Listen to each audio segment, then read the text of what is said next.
Now, here are your hosts, Pep Fernandez and Jeff Gorham. What is up? It's a Wednesday across the Inland Empire. We're fired up to be with you. I'm Pep Fernandez. That's Jeff Gorham. Greg Holla holding it down. He's got his Pepsi. He's feeling great. We're going to make this the best show ever. In the history of radio. Radio's been around for a long time. This might be the best show ever. I've got my Los Cucuys hat on. I got my Team Vision TV16 shirt on. I'm feeling good. I got a coffee. I'm fired up. You got a coffee. I've got a coffee. I even have a large soda here.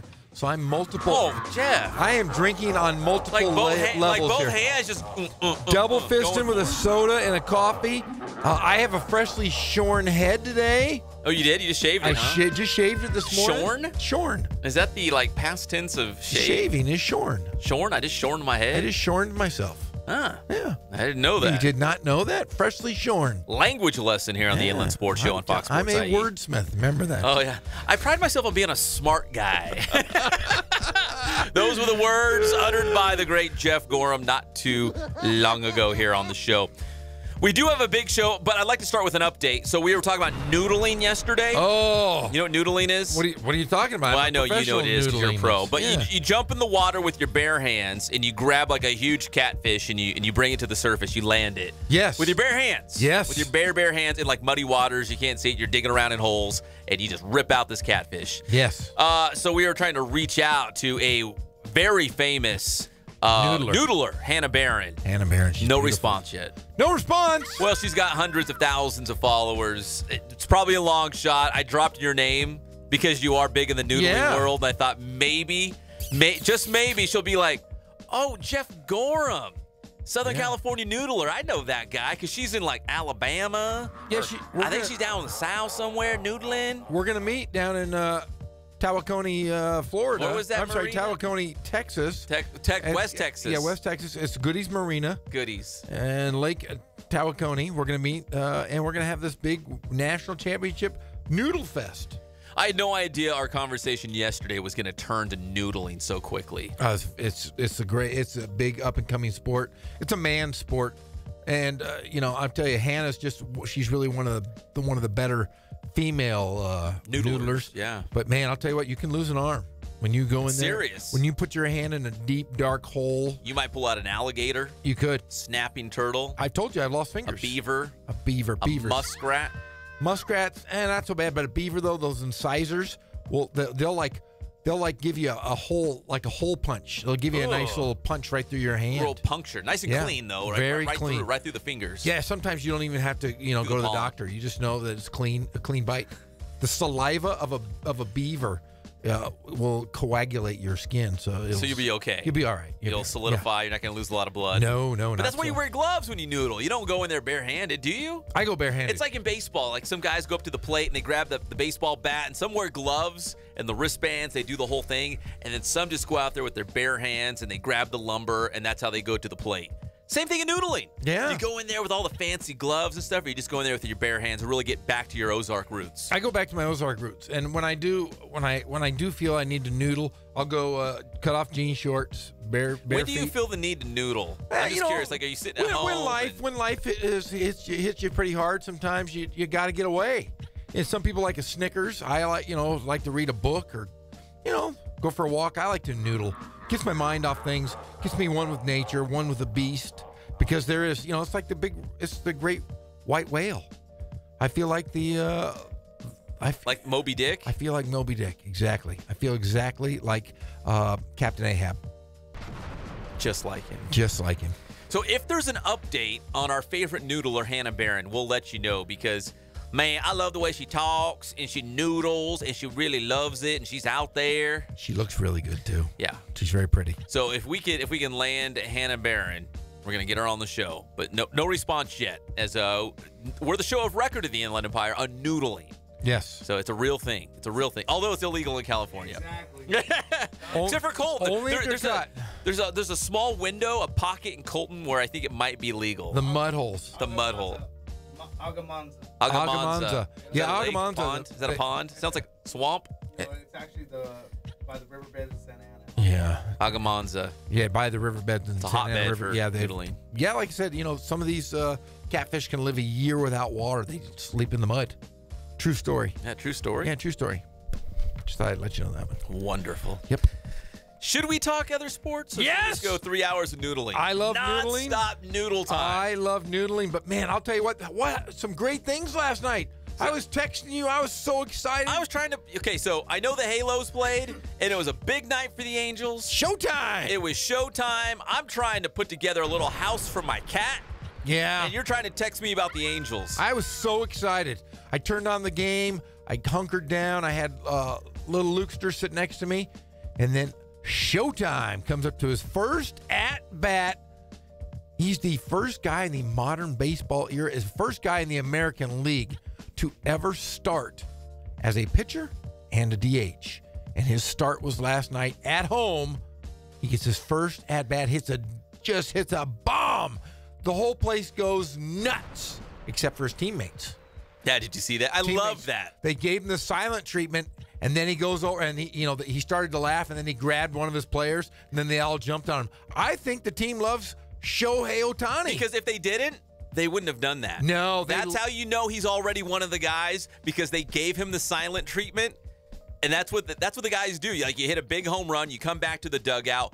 No one's paying attention to you. Nothing. Everyone's like up on the top rail looking at the game. No one's giving you a high five. No one's even looking at you or smiling. And all of a sudden, everyone turns around, they jump on you and start celebrating. Hey, Mike Trout made him do a curtain call. Yes, they sent him back out, tip of the cap. Yeah. Cap to ya. So they actually like him. And then he was 3 for 4. That third hit was the hardest hit ball in the Major League Baseball this year. It was over 112 miles an hour as a single. They said that I'm telling you, he's got something special. The Angels are going to be phenomenal. They were hitting home runs, lots of hits and homers last night. Lots of hits and homers. Oh yeah, it was a great game. Big win last night, 13-2 against the Indians. Shohei Ohtani calling in the bomb squad, 3 for 4, 3 RBI. When you sent me that text and I was building that little cat house for my cat Belle. So does the cat sleep in it or just poop in it? No, just poop and pee in there. Oh, okay. You hide the litter box in there. It looks like a fancy little cabinet. Yeah. So my wife's like, I'm tired of looking at the litter box. It's Are nasty. you the guy? Do you clean the litter Oh, box? I'm the litter box guy. What about your I'm the daughters? poop guy in the house. Their daughters don't do it? Here's the deal. Here's the deal. You want the deal? Yeah. About my family? Yeah. So we got a good chunk of land, and they're like, dude, we should get goats and chickens. Could we get a horse? Could we get a cow? And I'm thinking, you guys can't even scoop the litter box. No. Who's going to take care of all these animals? Farmer Pet. This guy. You're right, Greg Holla. You're gonna be up just like the old days milking No, cows. I'm done milking cows. My dairy farmer days are done. No. I'm not going to be out there. I'm not milking goats. Yeah, goats. I'm not looking for eggs or chicken eggs. I'm not doing any of that. It appears you I'm are. not mucking stalls. I'm not cleaning up. I already cleaned up poop. Did you say mucking stalls? Yeah, like That's what it's they called? poop all over the place. Who cleans up the poop? This Mucking- guy. Yeah, don't do that. No, I don't want to do it. But so what's the house? It's a nice little cabinet. So it's a nice little cabinet, and the litter box goes in there, so you don't have to see the cat doing its thing or seeing its thing. Like it just it looks like, oh, well, a nice little cabinet. What's in there? Is it perfume or maybe some brushes or toiletries? You open it up and it's a big litter box. No. So, but you know what? Last night when you were texting me and I was putting together the cat house, Yeah.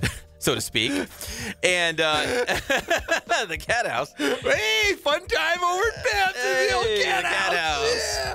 Full of poop and pee. But you were texting me about the Angels, and it reminded me, speaking of animals, of my dog Bear. I love you, Bear. I miss you, brother. But so Bear used to catch possums, and he'd catch a possum, and I'd go outside, and I'd have to get the possum away from Bear, and I'd have to give him a bath and scrub him up.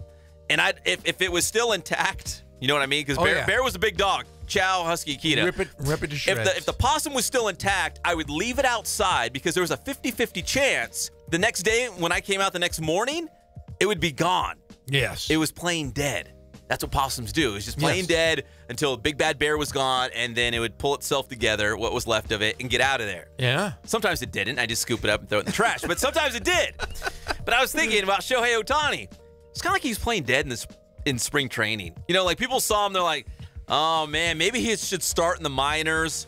He's really not that good. I'm a little concerned. Maybe he's not as good. He was on the cover of Sports Illustrated with Mike Trout. They had the big press conference to introduce him. They're calling him Babe Ruth of Japan.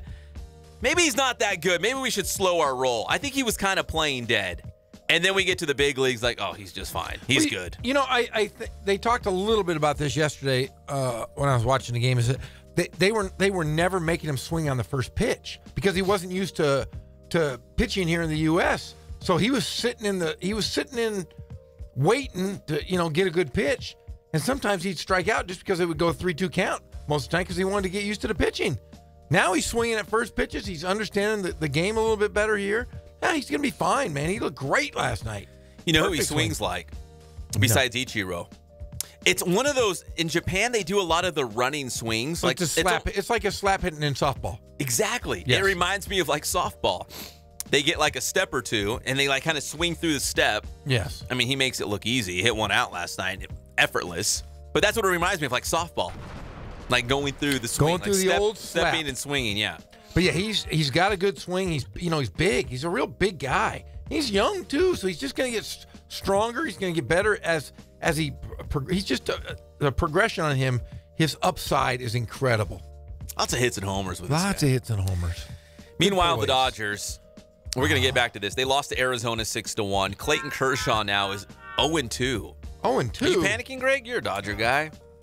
Greg down here's Raiders, Dodgers, Lakers, right? That's like down to your roots, LA, SoCal, IE, Dodgers, Lakers, Raiders. It's not even, you don't got to worry. It's a couple games. He's given a couple games. For him though, it's a little different. He's given up 3 home runs in 9 innings. That's pretty rare for him, Kershaw. Yeah, he'll be fine. He still had good stuff. He just had a couple misplaced balls. 2 earned runs. Can we take that little? A couple of misplaced balls. It's a couple misplaced balls. Just a couple. To NFL, we talked about this yesterday. Brandon Cooks to the Rams. We'll probably revisit some Rams football later in the show as well. But what's interesting here, and we're going to echo this sentiment from Colin Cowherd as well, who's right here on Fox Sports IE 1350 AM as well, that, they went after Brandon Cooks because maybe OBJ's not that, he's a great receiver, but maybe not as highly sought after as we thought because of all his off-the-field issues.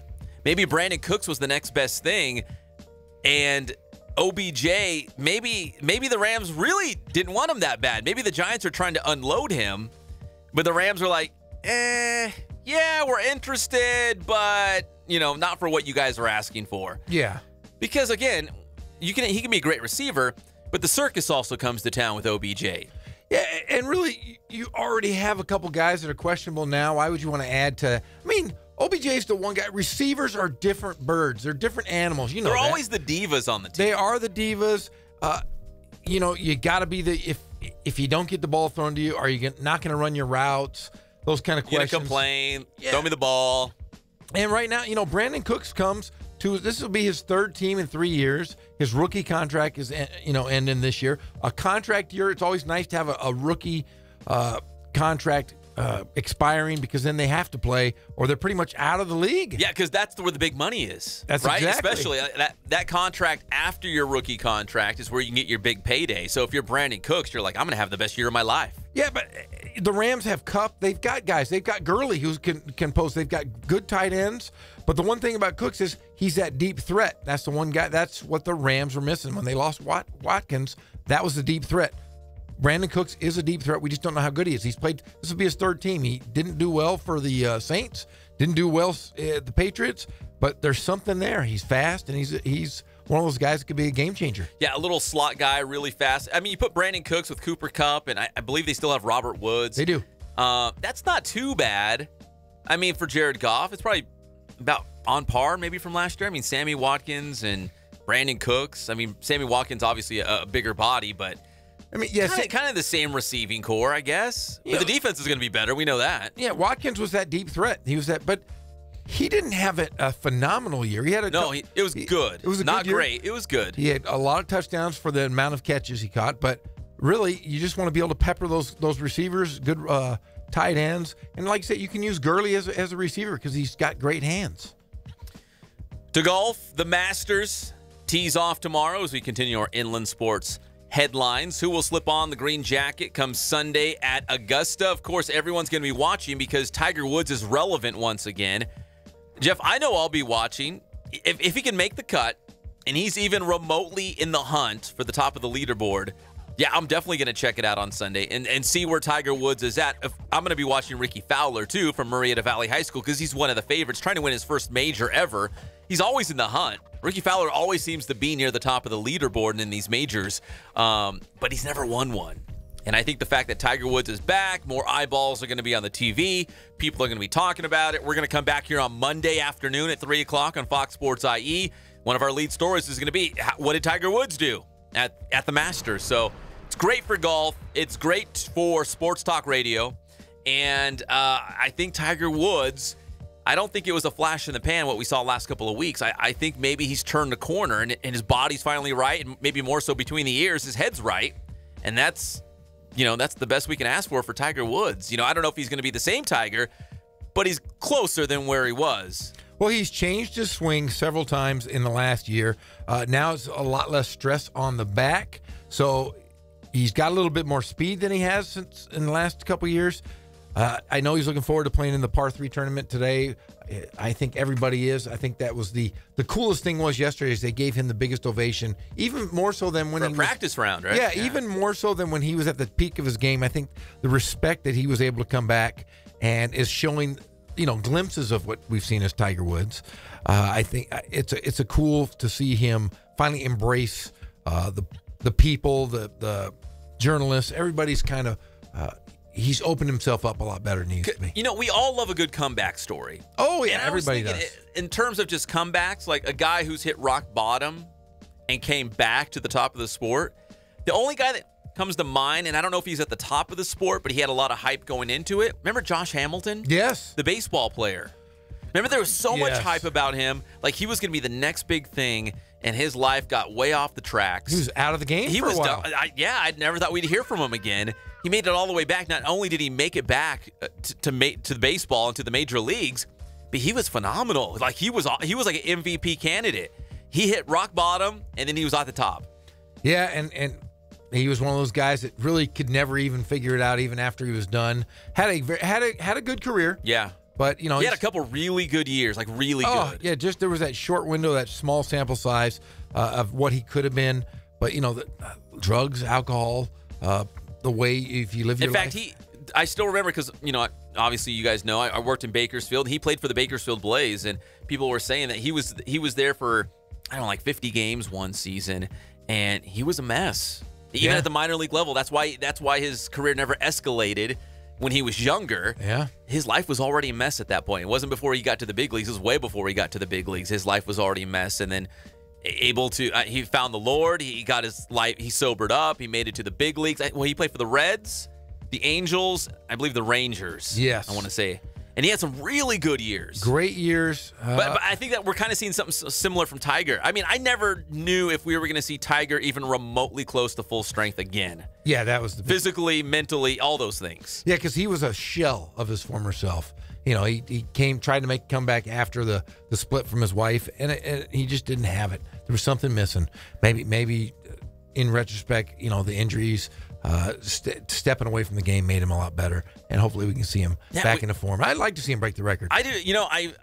I wouldn't say I'm a Tiger Woods fan, but I care about golf when Tiger Woods is good. I agree. So that's why I'm into it. And again, I like a good comeback story. Everyone deserves a second chance, and I'd like to see him go from out of nowhere, really. I mean, he was hurt. He was out of the picture. Unranked. Unranked. And now he's back at the top of his game and one of the favorites to win the Masters, which tees off tomorrow. And locally, our boy Daryl Trujillo is out there at the Symetra Tour. That's at Tuckwick Canyon in Beaumont. That's like the minor leagues for the LPGA. It's big time. Daryl's out there. He's out there all weekend. He's already got interviewed 4 or 5 of the golfers. It's on the Inland Sports Channel right now. Yeah, in fact, I texted Daryl yesterday and said, "Hey, you gonna be at the All-Star game?" Nope. He's at the golf. He's at the golf. He's gonna give us a live report on Friday from the links. He's gonna call in? Yes. All right. Maybe we'll find us a golfer or two to jump on the phone as well. Be awesome. The best, Jerry. They better be able to speak English though. Yeah, well, they got gals from all over the place. Well, they better be able to speak Actually, English. one of them, he interviewed a couple of them. You can find the interviews on the Inland Sports Channel. I think one of them was from Australia. Okay, that's English, kind yeah. of. It's kind of English. It's Crikey. I don't speak Korean because the Koreans are very big on the tour right now. So very good. So I don't speak Mandarin. I speak some Europeans. I speak a little Farsi. So if somebody out there is a golfer, I speak some Farsi. I've been known to Farsi around. Can I give you a quick joke as we go into the go ahead. sponsors? Go ahead. So if you like bathroom humor, and this is pretty clean. I love bathroom humor. I know you do. That's why I'm bringing it up. If you are Russian, like you're from Russia. Yeah. If you're Russian to the bathroom. Yeah. And when you leave, you're Finnish, like from Finland. Oh, okay. What are you in the bathroom? I don't know. European. Hey, European! Bingo! European! I'm a pooping. It's all brought to you guys by Spoiled. Quick quality oil change will be spoiled by great customer service and low prices. Come on, guys. It's in the name. Spoil yourself, your car. Get in, get out, and get that mint and the flour at Spoiled. Quick quality oil change. Ken Sporting Goods, more than 40 years in the Inland Empire, bringing you all of your sporting gear needs and Letterman's jackets. They also do team sales, so go in there, get all the cool embroidery on your polo shirts, your sweaters, whatever you might need. They can take care of it. That's Ken Sporting Goods in Horsetown, USA, Norco, California. Boost Performance Training with Coach Ray Bass and his team. Make sure you follow them on Twitter and Instagram. And that first strength and speed class is absolutely free when you mention Jeff Gorham at the door. And Catalano Motors in Corona, off of Temescal Canyon Road. Buy, trade, finance. You can do it all. There's no pressure at Catalano Motors off Temescal Canyon Road. CatalanoCars.com is the website. When we come back here on the Inland Sports Show, we're talking a little NBA. The Clippers still have a chance. I'm going to tell you why, Jeff. I think the Clippers are getting in the playoffs. They're going to do it. Stop! I can feel it. Hey, European, I'm pooping. We'll be back. It's the one and only Inland Sports Show on Fox Sports IE, 1350 AM.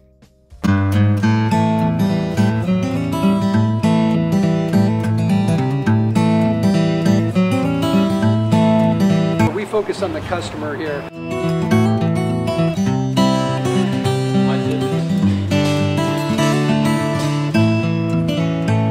Believe it or not, that is the biggest thing for customers on an oil change. They just want the convenience of coming in, driving in, getting it done, and driving out.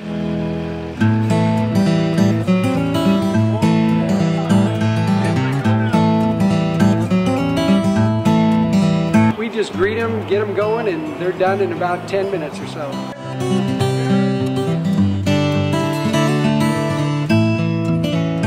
We don't push any sales on them. We do the oil change, and I think that's what sets us apart is our customer service. Vacuumed and cleaned your windshield for you as well. Everything's looking pretty good. You come into us one time, believe me, we'll spoil you and you'll be ready to come back the next time.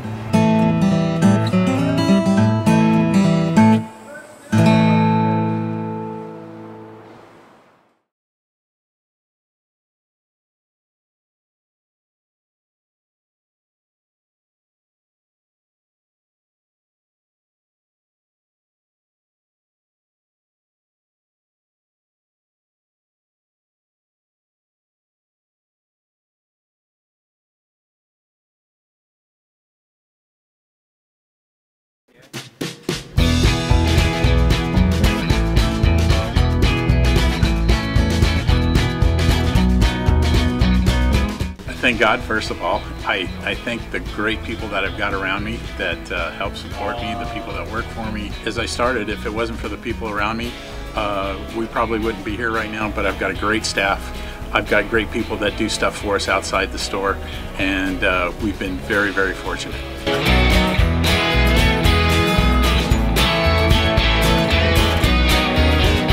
Our service is impeccable, and we just keep trying to get better every year.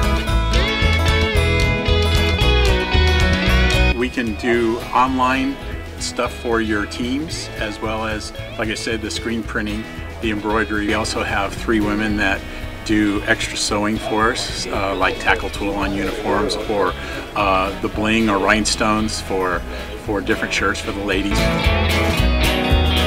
That's why we have certain racks just for certain schools, and the fun about that is that it turns into other schools that may come in here that aren't as close, that we can do stuff for them as well.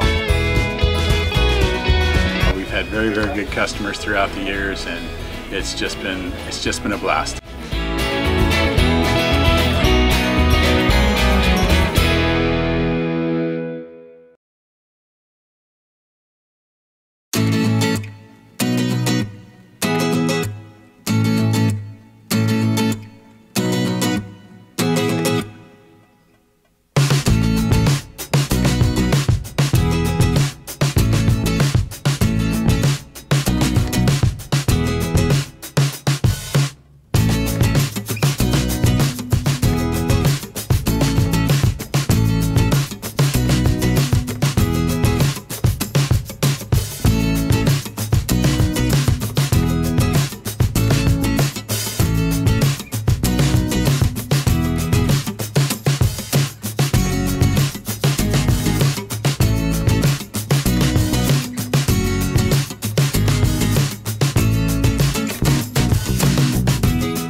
Back to the Inland Sports Show. Here are your hosts, Pep Fernandez and Jeff Corum. Welcome back to the one and only Inland Sports Show on Fox Sports IE, 1350 AM. I really, really think the Clippers are going to make the playoffs.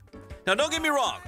If they sneak into the postseason, I think they still lose in the first round because they're probably going to get Houston if they get in. But I think they're going to make it, Jeff. Why would they make it? Here's the deal. And just follow me for a second, because I know you're a Clippers and Warriors guy, so you don't follow the Clippers as closely as I do. No. So the Clippers beat San Antonio last night. Did you see that? 113 to 110. That's a big win. Yeah, it's a big win, but they had to have that one. They're just counting the days to fire Doc Rivers. No. Doc Rivers is done after the next few games. Remember when Mount Mutombo and the Nuggets beat Seattle, the #1 seed in the playoffs? Mount Mutombo. Remember Mount Mutombo? Yeah, I do remember Mount Mutombo. Who else was on that team? No. LaFonso Ellis. LaFonso Ellis. What? Did you play against him? No. But he was a big. Was he in your house? Did he sit on your couch? No, he wasn't in my house or on my couch. But no. Where's your Coach K letter? You said Mike Krzyzewski from Duke was in your living room. Well, I have to go to my garage and pull it out. But I'll pull it out this weekend. Go find it. I will. I'll pull it out this weekend. You can. Can we put it on the wall? No, it goes on my wall of fame at home eventually. You can maybe. I don't know. A copy of it. A copy of it. Maybe put it in a frame or something. Put it on the wall. A frame. Yeah, dude, it's Coach K. I have lots of coaches that wrote me stuff. Oh, well. Yeah. But Coach K, Dean Smith? No Dean Smith. I wasn't recruited by I wasn't recruited by Carolina. But I was recruited by everybody else. Except for Carolina, old Dean. Who were the big names? The other big names at the time? Oh, Tarkanian. He was at UNLV. I could have gone there and won a national championship. I didn't. I chose not to. I chose not to run there. Was that the Larry Johnson, Stacey Augmon team? Yeah. Like, was that the same era? Same era, yeah. In fact, John Smith was on that team, and he won a national championship. So, yeah, I could have gone there. I could have gone anywhere in the Pac-12. I chose to go to Cal just because I thought it was cool. Really? Well, why did you pick Cal? I was kind of a smart guy. Because it's close to the Warriors, huh? Because you're a big old State fan?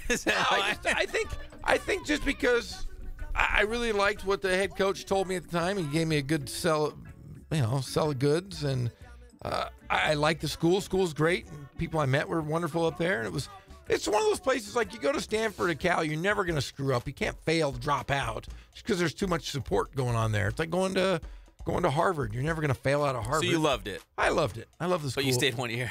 I stayed 1 year, so I hated it afterwards.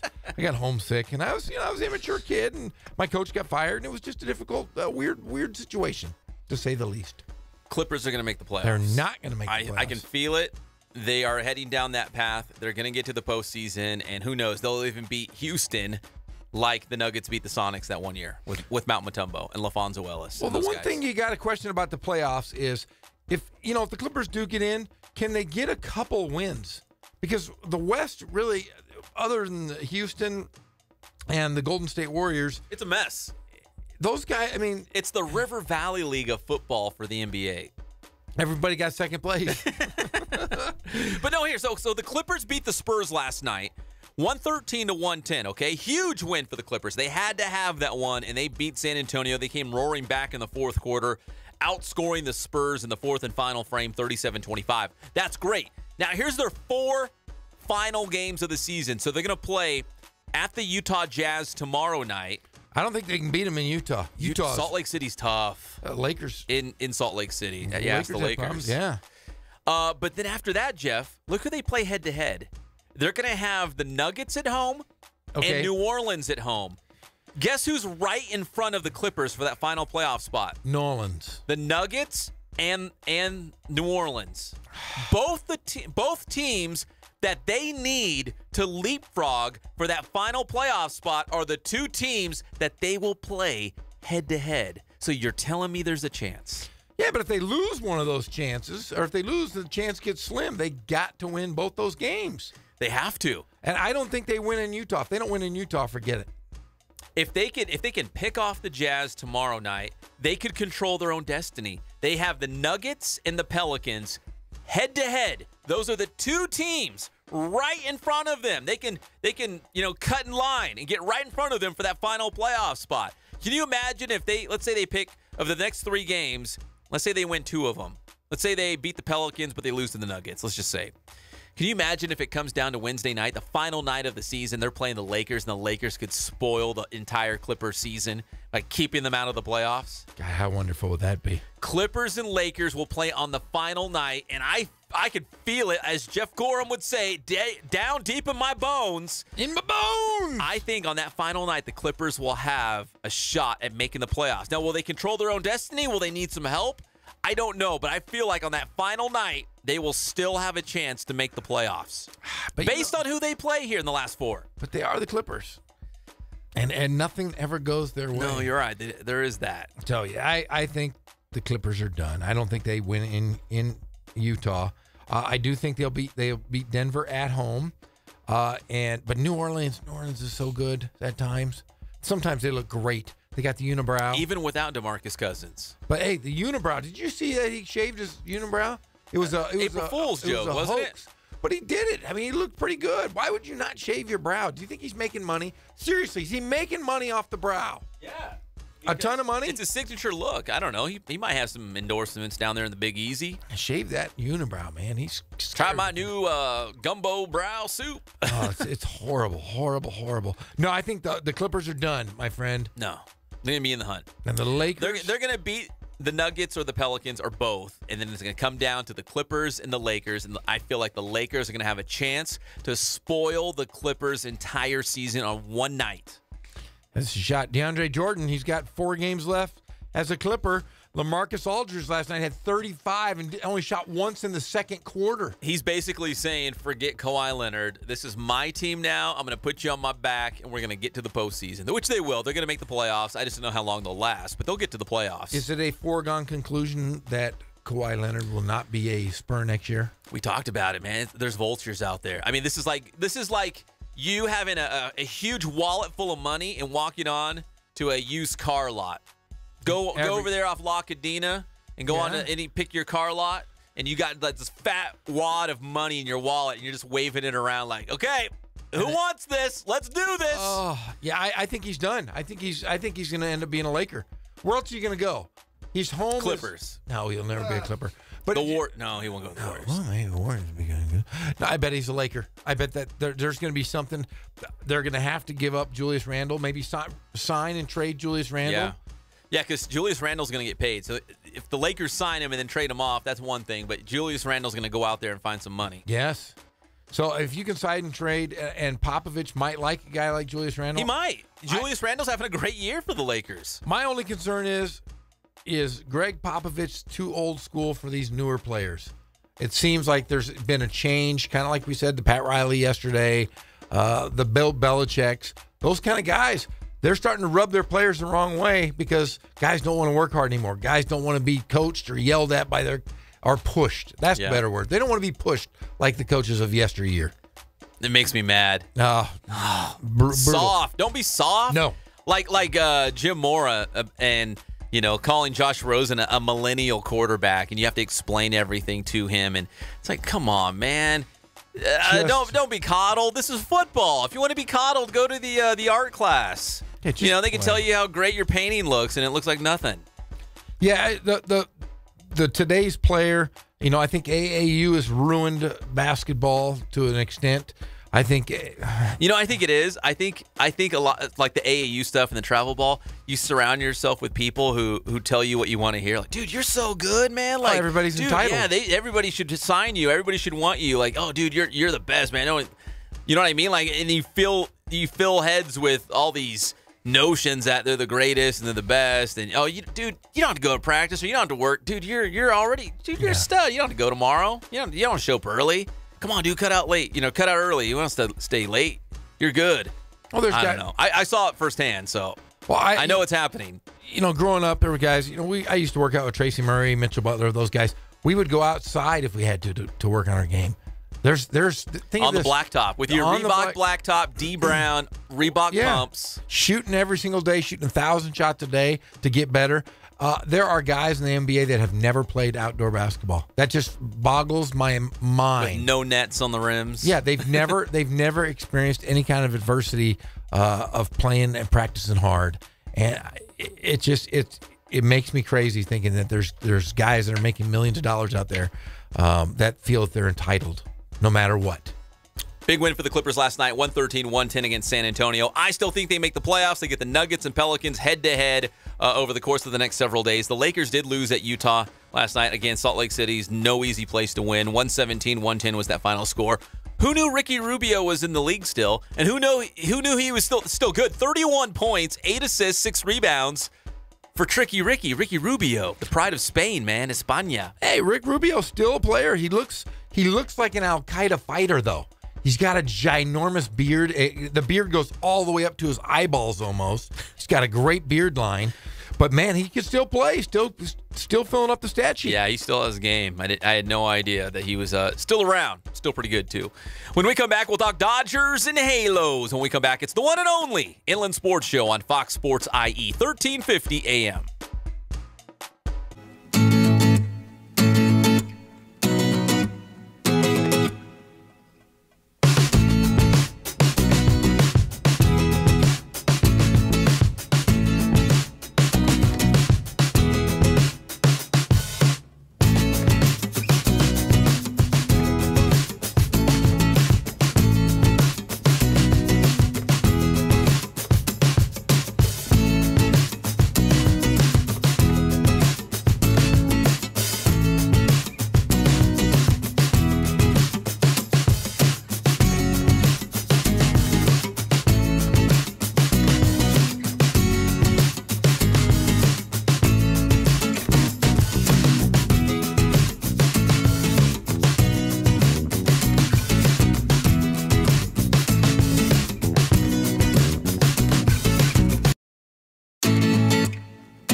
played once upon a time at Centennial High School. I was actually on the first ever CIF championship team back in 2000, and then my senior year we won it again.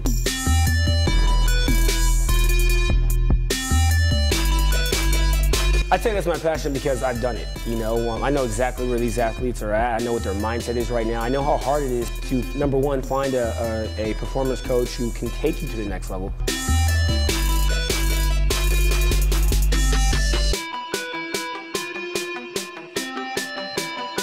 What sets us apart has to be, you know, how we work with our athletes and what we know.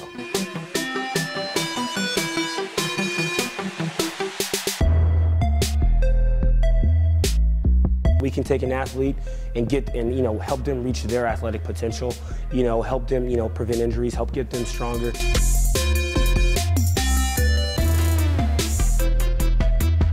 I know every single athlete who steps into this gym. I know exactly where they're at, and I'm going to progress them every week. If you're not getting results, then, you know, really what's it about? We're going to deliver something that's measurable, you know, in terms of speed, power, you know, strength, agility.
Sports Show. Here are your hosts, Pep Fernandez and Jeff Gorham.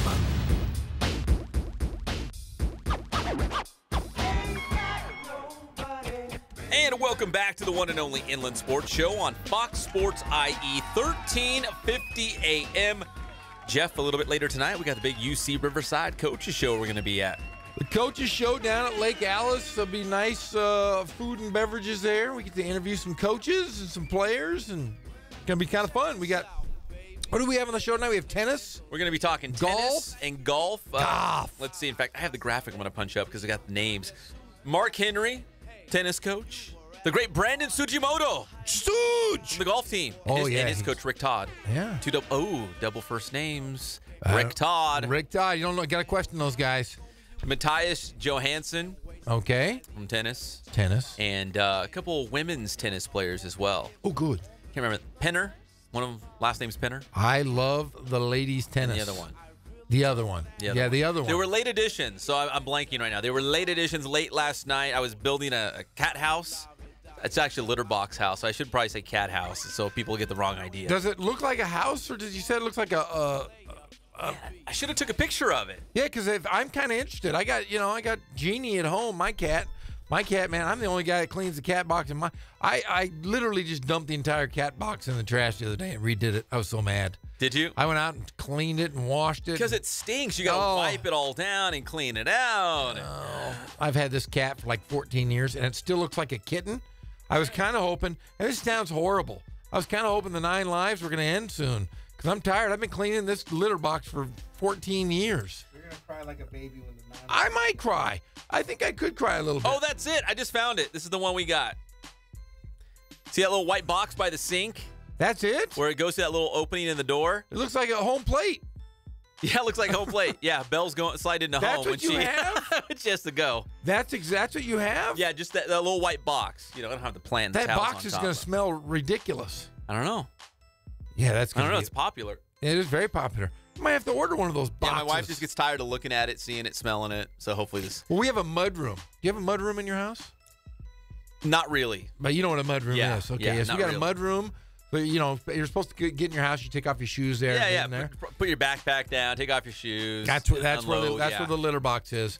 The mud room next to the garage. Garage. Yeah, so that's what I was doing last night. But the Dodgers and the Halos, like you said, big win last night. Shohei Ohtani. I think people they want to see Shohei Ohtani do well. Again, all the hype going into the season, the fact that he was on the cover of Sports Illustrated. They had the big press conference. They were comparing him to Babe Ruth because he can pitch and he can hit. I think people wanted to see him succeed. And again, coming out of spring training, there was some doubts, but I think he put those to rest. I know we only have a small sample size, but I think based on what he's doing so far on the mound and also at the plate, I mean, people are like, okay, yeah, now we get it. He's 23 years old, but now we get it. But see, the thing is, the guy's not a jackass. He's a wonderful guy. I don't know if you saw that piece on 60 Minutes last year where they kind of followed him around for, like a week. The guy's a wonderful human being. He signs autographs, every autograph. He's not like a typical guy that will run away. He's not Larry Nance Jr. He's not going to run away from a kid. He is the real deal, and he seems like a real good guy. You gotta root for a guy that works hard, is doing something that he's a trailblazer in baseball and definitely in the American League for sure. I wonder if we'll see this more because we do see it at the lower levels here in the Inland Empire. We've talked about this so many times. The high school baseball is really good. Cal Baptist has a great team. UC Riverside's also very strong, and we see guys who do both. I think Connor Cannon, right? Probably the best hitter in the Big West Conference for UCR. He's a middle reliever, a closer as well.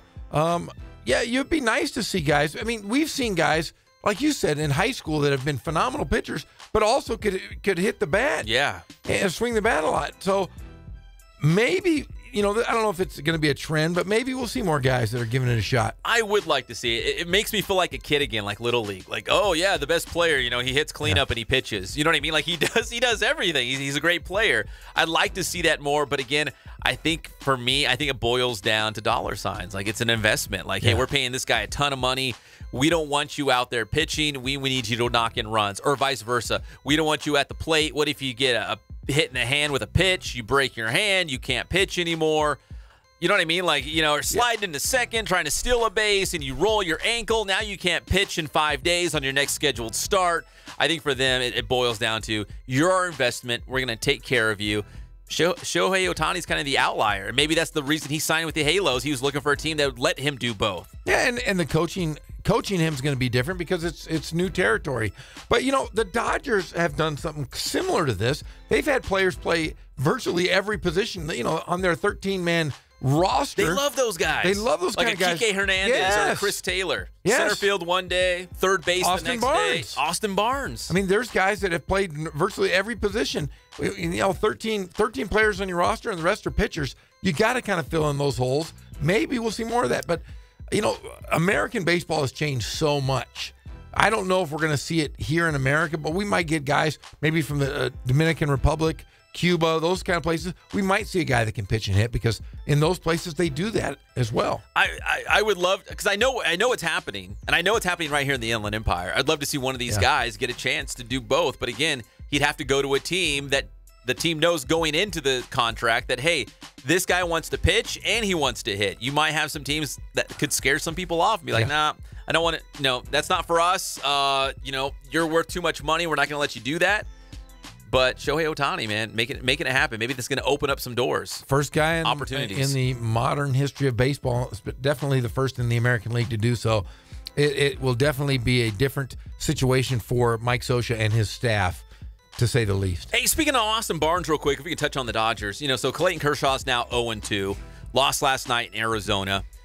Getting hardly any run support.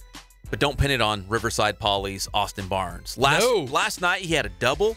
He scored the only run for the Dodgers. He was like the only guy doing anything. So don't pin it on Austin Barnes, the pride of the Riverside Poly Bears. Come on. Well, Kershaw, for the first time, he gave up 2 homers to 2 left-handed hitters. That's the first time in his career.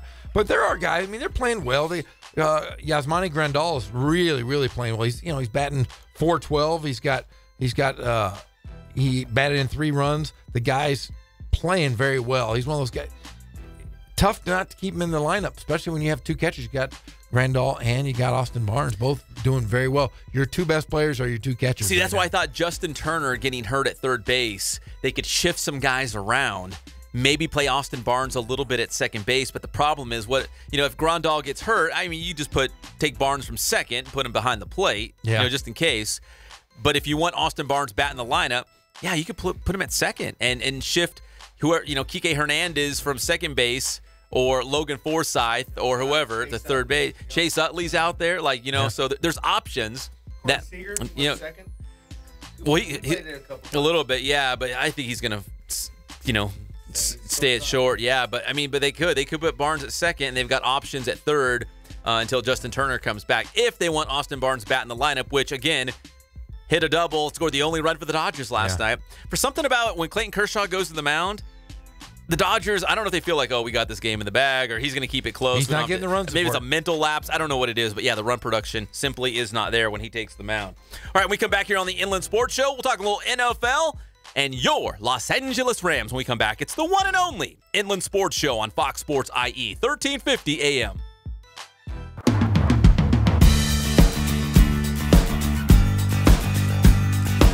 We're small, family-owned, strive for quality pre-owned vehicles. We're not a volume dealer, and we take every deal as personal to us.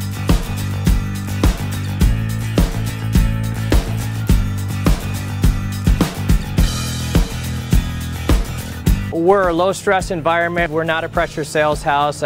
If you want to shop us, you're more than welcome to shop us. We have, like I said, great rates, competitive financing, a lot of one-owner, clean Carfax, clean title vehicles. As you see, we have Carfax everywhere. That's most important to us, to educate our customers before they make a purchase.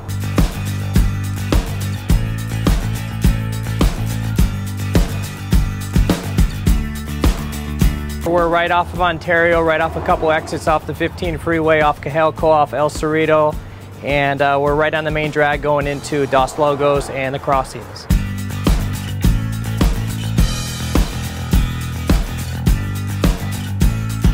We have great financing, we have great lenders that we're using. We do buy, sell, trade, cash for your car. Whatever we need to do to help accommodate the customer, that's what we're here for.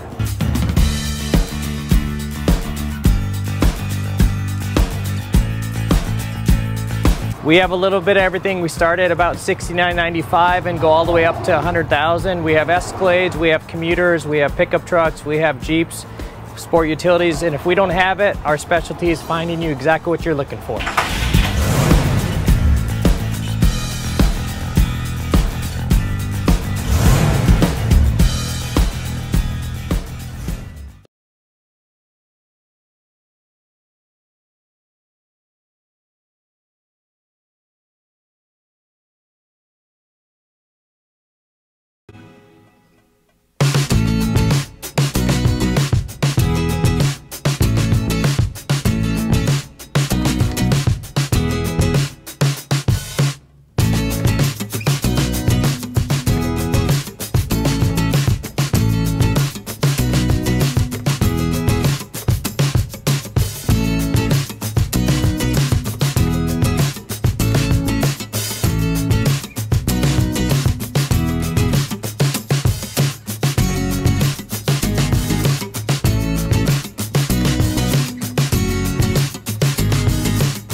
Every time I hear this song, I think of one of my all-time favorite movies. The Little Mermaid. Boat Trip. Boat Trip. Have you ever seen Boat Trip? Never heard of it. With Cuba Gooding Jr. and Horatio Sands. They wanted to go on. If you know what I'm talking about, Greg? One of the best movies of all time. It's my guilty pleasure. Anytime it's on TV, I have to watch it. Have to. I love it. Is that your guilty pleasure? Yes, that and Hall Pass. Another one of my great. Hall Pass is really funny. Greg, what's your guilty pleasure movie-wise? You're like, oh, man, if no one's home, I'll put it on, and I'm kind of embarrassed. Probably, let me see, probably like Grease. I like Grease. Grease? Yeah, man. Did you know I've never seen Grease? But that's only because... Well, tell me why. That's only because my sister would play it when we were kids over and over and over and over and over. So, like, I got used to it, and so I like it. Yeah, I saw the play. I saw it on Broadway. Oh yeah, I saw Grease on Broadway. It was in fact I saw it with Rosie O'Donnell and Brooke Shields were the stars. Yeah, it kind of ruined it for me a little bit. But I will say this: Boat Trip though. Boat Trip is about these two guys that go on a cruise. They think they're picking up chicks, but they end up being on a gay cruise. Wait. Do you know which one played which on Grease? Like, which one Rosie O'Donnell? Rizzo, I think, was Rosie O'Donnell. Yeah, it was bad. Brooke Shields was I think she was Sandy. Like a popular girl? Yeah, but she wasn't blonde, and I was thinking I want to see Olivia Newton-John. Who wouldn't want to see Olivia Newton-John? In that movie in Grease, amazing. Oh, yeah, she was beautiful. Remember that one song? What did she sing that was so popular? The one where she was working out. Physical. Let's get physical. I think that was the first time, I started to think of. I was a little kid. I remember when I saw. You're like, who's that? I was like, whoa, what is that? What is that? And they were like, that's. My dad's like, that's a woman. And I'm like, what do you mean that's a woman? And then things started to tingle, and I really kind of liked her. I want to say this, Olivia Newton-John, if you're out there, you made me tingle. Tweet her right now. She's her on the show. She's got to be 70 something right now. Probably. Yeah, right? she's got to be. It's 2018. Yeah. It's crazy. Holy cow, I'm darn near 50. Grandmother. Talk about her like that. Man, but hey, Olivia Newton-John, if you're out there listening, let's get physical, baby. Let's get physical.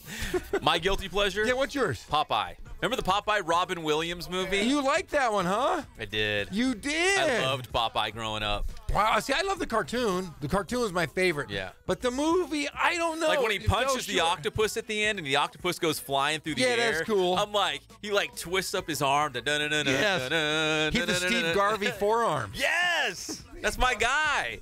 That's my guy. Oh, yeah, Popeye was good. Wimpy and yeah, it was like a musical. Like looking back on it now, I'm like, what did I like about it? But as a kid, I loved it. I'd watch it over and over and over. Shelley Duvall was the perfect olive oil.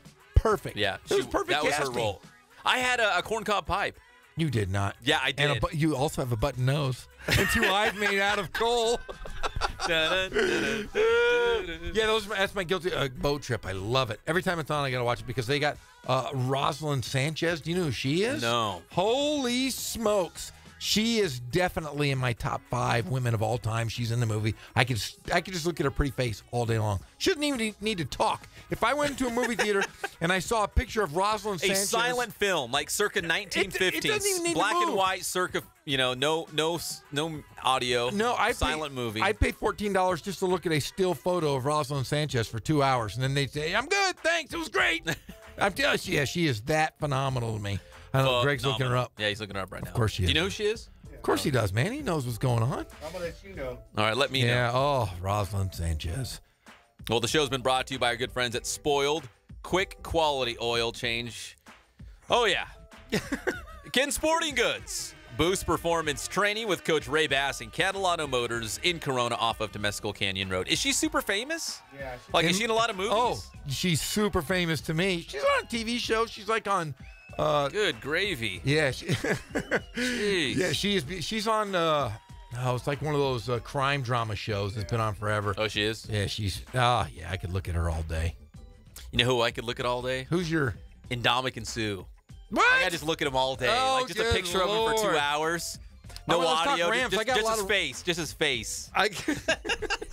Yeah, he's a big bloated guy. He looks like he's got BJS. You know, the big jowl syndrome going on. Yeah. But let's talk some Rams. You know what's funny is, okay, so here's the deal. So Indomitian Sue was going to be introduced officially by the LA Rams today on Wednesday. So I wake up this morning and, of course, we're crafting another award-winning inland sports show for Fox Sports IE 1350 AM. And I'm like, you know what? One of the big talking points today, Ndamukong Suh. What's he going to say at the press conference? What's the reaction going to be? What are people going to be talking about? Ndamukong Suh, big-time star going to the Rams. Then I get this little email from the Rams this morning. So I'm on the Rams list. You are. They know the influence that we have here at the Inland Sports Show. His press conference rescheduled for Thursday. Oh. There's probably nothing more than there was a conflict in terms of travel or whatnot. I mean, he might be in the Bahamas. He could be in the jungles of Cambodia. He could be in Siberia. We have no idea, but I feel like it's nothing more than that they just needed an extra day to get him out to Los Angeles to the Rams facility and do the press conference. I don't think it was like, well, hold on. Let's put it off a day because it's not a done deal. I don't think it's any of that. No. I think it's a done deal. But have the Rams, seriously, they went out, it's like going out when you win the lottery and you just spend all of this crazy money. Like going out and Where's all this money coming from? They're building a new stadium. They're buying all these guys. They are building the best stadium in the world. And like I said, the NFL headquarters are going to be at the Rams facility. They're going to hold the combine, the draft there as well. But no, I want to say this: you got to take your hat off to Les Snead, the 7-year general manager of the Rams. He spent the entire offseason. He wheeled and dealed with Wade Phillips. Wade Phillips, one of those great defensive minds. Guys want to play for Wade Phillips. They do, but they got rid of good players. They got rid of Alec Ogletree and Robert Quinn. Yes. But look who they got. They got Talib Peters and Suh. Wow. And now Brandon Cooks. That's the Patriots. That's a very, very, very good defense. And they got Cook. They got Cooks. Watkins was their number one. But Cooks is that guy vertically that can really run. He's full bore, but they still have Robert Woods, Cooper Kupp, and then Todd Gurley. So those are all those weapons you can throw to. I don't think they're that bad if they don't get. No, before I was Odell like, Beckham Jr. Yeah, they're a receiver away from winning the whole thing. I feel like looking at the landscape of the NFC right now, they're as good as everybody else. Minnesota. Green Bay. I'll throw San Francisco in there because I'm a 49er fan. They're on the rise. They're trending up. They're trending on Twitter. Yeah. They're on par with some. Maybe Carolina's going to have a bounce back year. Atlanta, New Orleans, some of those other teams out there that's going to challenge for the NFC Championship. On paper, the Rams are probably the best team. They are in the NFC right now. And you get a guy Cooks who's played. Philadelphia, by the way, they won the Super Bowl. I should mention them. The Eagles. The Eagles. Yeah, they're good. Yeah, very good. Philadelphia. But you have a guy who's played for Sean Payton, played for Bill Belichick. He's not going to be a locker room issue, I don't think. He's had some injury issues, but he's still faster than Watkins, which helps. But I'll say that defense: Aaron Donald, Michael Brockers, Talib Peters, LaMarcus Joyner, John Johnson. That's a really, really, really, really good group of defense. You know what? You're name dropping all these huge names, new additions to the Rams. Also, like you said, Goff, Gurley, all those guys are coming back. What I think is, remember going back to last year, remember when the Chargers moved to Los Angeles? Remember what their battle cry was? No. Remember it was Fight for LA. Oh, that's right. Fight for LA. Like they were coming into the market. It was for the Rams, a lot of pomp and circumstance. They were coming home. Yes. The Rams belong in Los Angeles, and they were finally coming home. The fans wanted it. It finally happened. Now they're actually good. Like, this is the perfect storm for the Rams. Rams own LA. Yeah, they own it. Now the Chargers are here. They came in last year, and their battle cry was, fight for Los Angeles, fight for LA. So I'm looking at the Chargers right now. Have they done anything? Are they even in the news right now? No, but the Chargers, though, you've got to remember how strong they finished. They started off really bad. Everybody was hating them. Anthony Lynn, the head coach, was like under a lot of fire. He just got there. He was already on the hot seat. Remember, the first first 4 home games, there was nobody there. And people were, in San Diego was all saying, we hate you guys. You should have never moved. Hey, that's fine. I'm a Chargers fan. I was a Chargers fan before the Rams came back. I like both teams in LA, to be honest with you.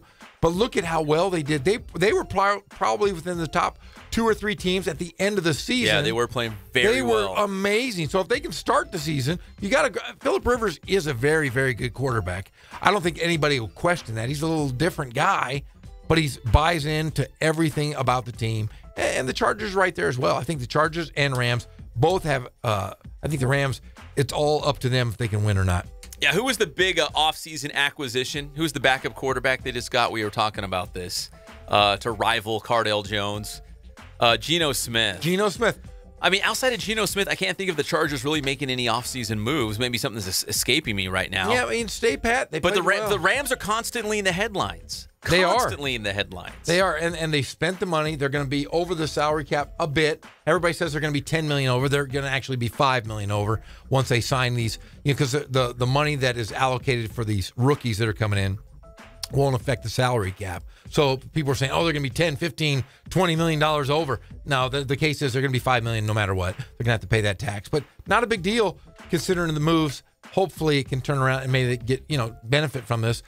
Maybe win a world championship before you open that new stadium so you can draw and garner people to want to buy season tickets. That's the big deal. And the Rams are staying relevant in the offseason. With all these big new acquisitions, they're staying relevant. In fact, I've seen other teams, Jeff, they would sign a new player and maybe they would put it out there in a press release, but they wouldn't have the press conference for the player until like another week or two. So what they're doing is, remember, Aqib Talib and Marcus Peters already had their press conference to be introduced as Rams, and Ndamukong Suh's going to have his. They're probably going to have another one for Brandon Cooks. I've seen teams in the past, they're savvy. They will spread these out so they can stay relevant. Like, would you have Peters and Ndamukong Suh and Brandon Cooks and Aqib Talib all at the same press conference? No. Like, you'd be in the news that day and it'd be over with. It's like, oh, wow, this one here. Oh, and Ndamukong Suh will be 2 weeks from now. And a week and a half, we'll bring in Brandon Cooks, and he'll hold up his jersey. So they're always in the news. They're always staying relevant. They're always still one of the headlines. Hey, look what Aqib Talib just said. Hey, Ndamukong Suh, he's having his presser tomorrow. Guess what all the local LA TV stations are going to lead with? Rams. Yeah, they are. And Ndamukong Suh. And then next week, I don't know when it's scheduled for, but next week when they bring in Brandon Cooks, what are they going to lead with? Hey, Brandon Cooks, the big new receiver acquisition by the Rams, still relevant, still making headlines, still in the news. Well, think of it this way. That's a savvy move. The salary cap really won't affect the Rams for a number of years because Jared Goff, they're getting for on the cheap. He's still on his rookie. And everybody else has signed to long-term deals. So they can franchise tag him for 3 years, even if that comes down to it. I don't know if they will, but they could franchise tag him for 3 years after his rookie contract is over. And he works out with Cooks. He has worked out with him the last 2 years in the offseason because they have the same agent. So that's I didn't know that. They do? So, yeah, they have the same agent. And the thing is, Cooks, though, is on a 1-year deal. He's playing, it's a contract year for him. So if it doesn't work out, you say, thank you very much, goodbye, and you're going to have money next year to pay and maybe go out and get a number one as well. So the Rams are set up for a long time. They're set up very, very well. All their young guys are still in their rookie contracts, those great, defensive guys that they brought in. Offensively, you have Cups. He's under another rookie contract as well. Cup. They've got guys that won't affect the salary cap for another couple of years. Yeah, the Rams are going to be set up for – that's what I'm saying. The Rams and the 49ers. I know the 49ers just got a little bit of taste of winning at the end of last year, but based on what they've been able to do this offseason and locking up Jimmy G, with Garoppolo and Goff going head-to-head for years to come, I think the 49ers-Rams rivalry is going to be back. I think Seattle's trending down. I think Arizona's going to be bad. I think Arizona's kind of fallen off the map for a while. And that's crazy. We were talking about that. It's one of those places you always go, man, I don't want to play there because they've always been so good. They've had some really good teams down there. I think the wheels have just kind of fallen off. They had their window, and it's kind of closed, I think, on this. Same thing with Seattle. I think the Seattle had their window, and now it's quickly closing. Russell Wilson's still one of the best in the game, but I think their window's closing. So if you're a 49ers fan or a Rams fan, I'd be really excited about this rivalry going forward, and specifically for the Rams. They're going to be good for a long time. They are, and I think the talk of OBJ is gone now. Cooks has been a very, very good player. He's had 227 receptions. He's had almost 3,500 reception yards and 24 touchdowns with the Patriots and the Saints in the past 3 years. That ranks him 15th in NFL yards per catch during that time. He's also only one of 4 players to reach at least 3 seasons of 1,000 receiving yards and 7 touchdowns before his 25th birthday. He's legit. He's a legit player. Yeah, he is. And I think the talks now of OBJ are going to have to subside. We got to give it here to Cooks and see if he can fill that role of Watkins. Like we mentioned off the top of the show, Colin Cowherd was talking about with some of his guests the fact that maybe OBJ isn't that sought after as we thought, simply because he does have issues off the field. Doesn't matter how good he is. Can you put up with those? Are you willing to put up with it? I mean, because really, Brandon Cooks and Odell Beckham Jr., I know OBJ is one of the top receivers in the league, maybe top 2 or 3. But really, is Brandon Cooks that big of a drop-off from OBJ? No. You know what I mean? So you get Brandon Cooks. He's going to be, not OBJ, but pretty close. And you're not going to get the headache. No, and he's one of 4 players, like I said, to reach 1,000 yards and 7 touchdowns before his 25th birthday. The other guys on that list are Randy Moss, John Jefferson, and OBJ. Jonathan Jefferson from Citrus Hill High School? No, John Jefferson of the San Diego Chargers. I thought it was the Inland Empire All-Star Classic MVP, Jonathan Jefferson from Citrus Hill High School. He might be there someday. Oh. But yeah, he might be. Hey, John Jefferson, when I was a kid, that was my favorite wide receiver. It was? Yeah.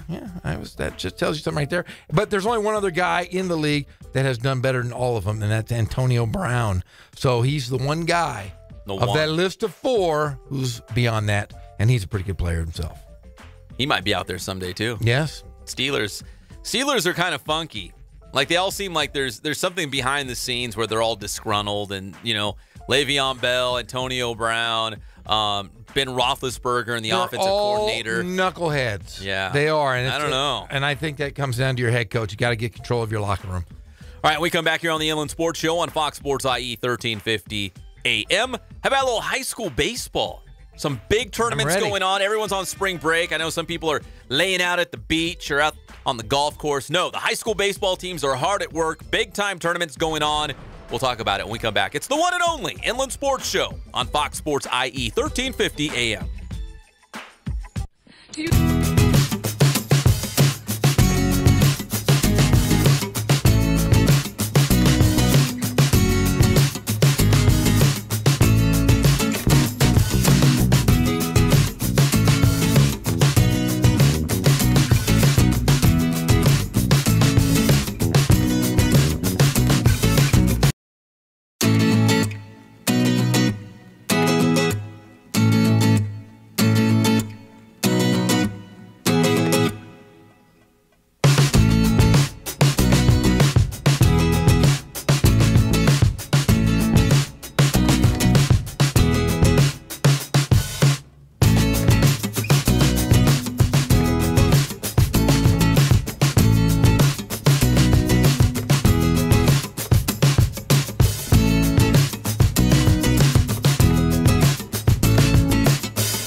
Pep Fernandez and Jeff Corum.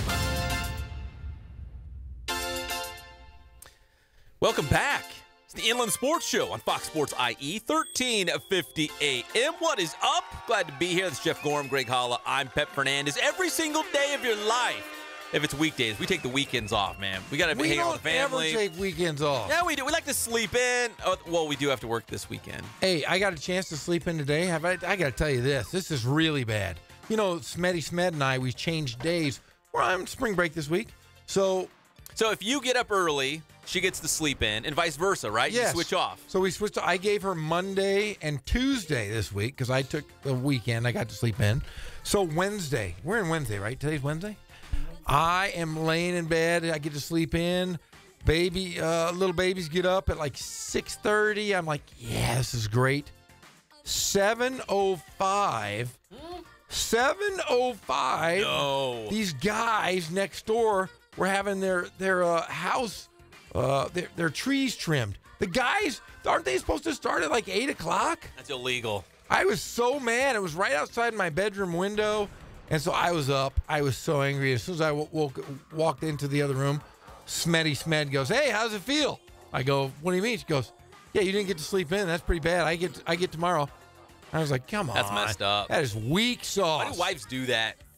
I don't know. Come on. I'm the guy that goes out shopping. I'm cooking. You know me. Yeah. I'm always at the grocery store. You're very domesticated. I'm like a big cat, big house cat. Hey, speaking of big house cats, so I'm scooping litter boxes and building a little house for my cat to go potty in. I'm getting up early and packing school lunches. Don't say potty. I got a sore throat. It's rough to be me today.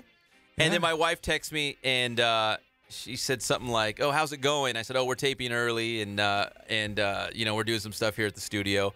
And she said, "Okay, well, I'm gonna go get my massage. I'll talk to you later." Massage! Whoa! I got a sore throat. My cat needs a little house to pee and poop in. Like I need a massage. I got stuff going on. And right now, your wife is getting rubbed down by a guy named Sven. No, there's a rule. No, there's a rule. Elbows in her back. She's making a little noise. It's like, oh. You know the Fernandez rule? If we go get massages, it's ladies. What do you mean I get it's a lady ladies? and she has to get a lady. Why? That's the rule. That's goofy. Yeah, that's the rule. You know what? Smed will get a massage. I don't care if Thor's massaging her. He's rubbing her back. He's rubbing her legs. Yeah, it's got to be a woman. That doesn't fly in the Fernandez house. If I build the boxes for the cat to poop in, then I can say who gives a massage and who doesn't. Well, wait a second here. In my fantasy, a girl. Oh, that's not too bad. That's not too bad. I let a big giant strapping Russian woman rub Carla down. Yeah. Eastern European, big muscles, look really neat and get in there. I'm thinking of it in my head. It's pretty fantastic. Don't disturb Jeff. He's got a picture right now. Oh, that's amazing. Okay, I'm good for that. I'm good with that. Look at me. I got a sore throat. I had to get up early. I was packing lunches. I was under a lot of pressure. The cat has to have a room to go potty in, like all kinds of stuff. And my wife's getting the massage. And I'm here battling with Los Cucuys on my head. Hey, when you get a massage, it has to be a girl? Yeah, I haven't had a massage, though, in a long time. No dude? You wouldn't let a dude rub you down? No, I dude? Wouldn't do it. No. But that's not fair. No. That's not fair for her. No, it is fair. Come on. I pay the bills. Hey. I disconnect the cable and turn the lights out. Hey. Jim Clover's rubbed me down a few times, and that didn't bother me. He's probably the one guy I'd let, yeah. The one guy, he's rubbed my knees. He's palpated darn near every inch of my body. The great Jim Clover. Hey, did you see that baseball player? It was so cold in New York. He was going to put Vaseline over his entire body to block the wind and the cold from touching him. Like, if you lather up in Vaseline, it's like another layer to protect yourself from cold temperatures and the wind. What a wacko. I think he plays for the Rays. It didn't happen, though. He was talking a big game, and then it came time to do it. He just is like, "Oh, I'm sorry. I just wore like 3 undershirts Vaseline? under my uniform." What the heck's wrong with that guy? It was like Kermeyer or something like that from the Rays. That's just in dumb. New York. Remember they were snowed out on Monday at the Yankees. That's just dumb. They should play in the snow anyways. You know what? Football can play in the snow and the fog. Basketball players, they don't play outside, but you know, you basketball players, it's always like 72 degrees. But hockey up north, when they play, the outdoors, they play The all the outdoor time. series, yeah. Well, even when they're not playing, there's on the ponds in Alberta. Youth hockey. Saskatchewan. Oh, yeah. Out there on the pond, you hoser. You betcha. You betcha. So, can we go to baseball? Okay, yes. Let's do this. We're talking high school baseball, the big Boris Classic. So Scott Boris or Boris? Like no, that's the same Boris family. The soap. No, that's for pizza. Remember when I was talking about pizza, the international sign for pizza? If you're watching us on the channel, he looks like you're your digital testing him as a doctor. Yes. There you go. No, so we had Santiago at the National High School Invitational. Remember back there in Cary, North Carolina, played some really good teams. Tobacco Road. That's kind of the unofficial national championship. Yes. And Orange Lutheran won it. They did? They won the whole thing. So they're the mythical national champions? Yes. Okay. The Boris Classic is the closest thing we have to a state championship because CIF playoffs, they run through the southern section and then it stops. There's no regional, there's no state playoffs. It just ends right there. So the Boris Classic is the closest thing we have to a state playoffs. We have a Southern California tournament and we also have a Northern California tournament. The two teams who win those get together to play for the state championship in the Boris Classic. Oh, that's cool. Yeah, it is very cool. So, but our good friends at Santiago, they lost 1-0 to Harvard Westlake yesterday. So they are not in contention for the championship. Oh. It sounds like Santiago's kind of like the Dodgers. They go out and get a great pitching effort. No runs. But no runs, like when Clayton Kershaw takes the mound. But we love the Sharks. They're really good. Just to be in the Boris Classic is a big deal. They have the best player in the country, so it doesn't really matter. Bryce Terang, Barrios, the pitcher's been really good. In fact, he probably pitched in that one. He's always locking them down. Just the run support just wasn't theirs. They lost to Harvard Westlake 1-0. Meanwhile, Etiwanda, they beat the number one team in the nation. What? Which is kind of interesting. So they say Notre Dame from Sherman Oaks is the number one team in the nation, although we just saw Orange Lutheran win the National High School Invitational. So you can make a case that Olu is the real national number one. But Etiwanda beat Sherman Oaks from Notre Dame from Sherman Oaks 2-0 yesterday. So Etiwanda is still in the hunt for the Boris Southern California title. And as Olu beat El Toro 9-1 yesterday, El Toro was last year's CIF Southern Section Division I champion. They were the champs. They beat Corona for the title at Dodger Stadium, and Olu just beat them 9-1. That's how good Orange Lutheran is this year. Olu, the home of Trent Rush, our guy. That's right, our guy Trent Rush. I know he was trying to keep up with Olu and also trying to obviously keep up with the Halos. Big opening series in Oakland, now back home and hitting bombs from Shohei Ohtani. It's all good there at the Big 8. I was texting him last night during the game. Don't bother him. He's trying to work. I was bothering him. He was enjoying it. I was telling him some jokes. And then I said at the very end, light up that halo, baby. Light up the halo, baby. Yeah, win. Hey, Etiwanda, that's a little interesting thing. I mean, they're great in basketball. They're great in baseball. They won, was it Division II? I think they won the D2 title last year. So when I went out to Dodger Stadium for Corona, Etiwanda was playing right before them. In fact, I believe they beat Palm Desert in the championship game. Now, is their football program as strong as their basketball and baseball? Definitely baseball and basketball definitely leads the way. But not football. That's Not strange football. because they're got a new stadium and everything. a brand new stadium. They play in a tough league, though. Yeah. It's a tough league. But for baseball and basketball, Etiwanda is really good. Yeah, they've had some great players come out of there. So big win yesterday for them. And Etiwanda, Orange Lutheran still in the hunt for the Boris Classic Championship. So, again, no official state champion, according to CIF, but this is the closest thing we have to a state championship for high school baseball. I was thinking you couldn't have a state champion in baseball. You know why? Everyone graduates, right? Everyone graduates. They would be playing until the middle of July. That's why I love the golf, high school golf state tournament. It's usually the week after you graduate. So guys will be like, yeah, I already graduated. And like a week or two later, they're still playing on their high school team to try to win a state title. That's crazy. Yeah, so very interesting there. Also, a little bit closer to home out there in Horsetown, USA, Norco High School. We've got the Darrell Kyle tournament. It's one of the biggest ones in the Inland Empire. Some great games. In fact, it started today. 4 games on slate. Some really good teams out there. Paloma Valley's out there. Temecula Valley. Of course, Norco is playing in this game. I think Harupa Hills, Hemet. There's some good teams out there. And again, it's all in remembrance of Darrell Kyle, who in 2002, I still remember this. At the time, I wasn't living down here in the Inland Empire, but I still remember this. 2002, the Cardinals were on a road trip in Chicago, and Darrell Kyle passed away in his sleep. He had a coronary disease. He's just 33 years old, and he was having a great major league career. He had won 20 games in 2000 with St. Louis. He had pitched a no-hitter. He had a no-hitter under his belt with the Houston Astros. So he's a Norco High School guy. So now they do this tournament, and it's pretty cool to see his memory live on. And but yeah, he was great. And you don't really see that, in any sport where a guy still in his prime, suddenly passes away. I think they were talking about Thurman Munson. Remember the old Yankees catcher? I think it was a plane crash that took his life. But we rarely see guys still in their prime, lose their life. And it was very sudden. Nobody, saw this with Darryl Kyle when they were on this road trip. Well, we had the pitcher that passed away in a boat accident. Jose Fernandez. Jose Fernandez. Yeah, that's another great example. Yeah, I mean, it's just, that's unfortunately, sad. I remember it being, living in Riverside when this happened, and it really struck the community hard. And it seems like that tournament popped up right away, and it's been really the strong baseball tournament of the area since its inception. Yeah, it's some good teams, some good games. It's all going to culminate with the Saturday championship, 7 p.m. at Norco High School. Norco's had some great players go through that program. If you look back at some of the guys who have gone through Norco High School, they've produced a lot of great college and also pro baseball players. And obviously Darryl Kyle's at the top of that list. I mean, a great major leaguer from 91 to 2002, a 20-game winner, he threw a no-hitter, all those things.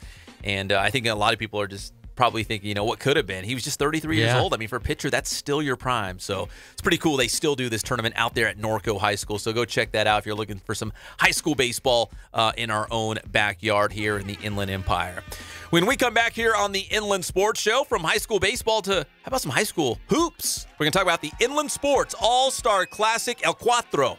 Number 4, Jeff. 4. Number 4. This Saturday at RCC. We've got all the details coming up. It's the one and only Inland Sports Show on Fox Sports IE, 1350 AM. Hey, what's up, ladies? So, you're from around these parts, eh? Yeah, I'm from Saskatchewan. What's up in Canada, eh?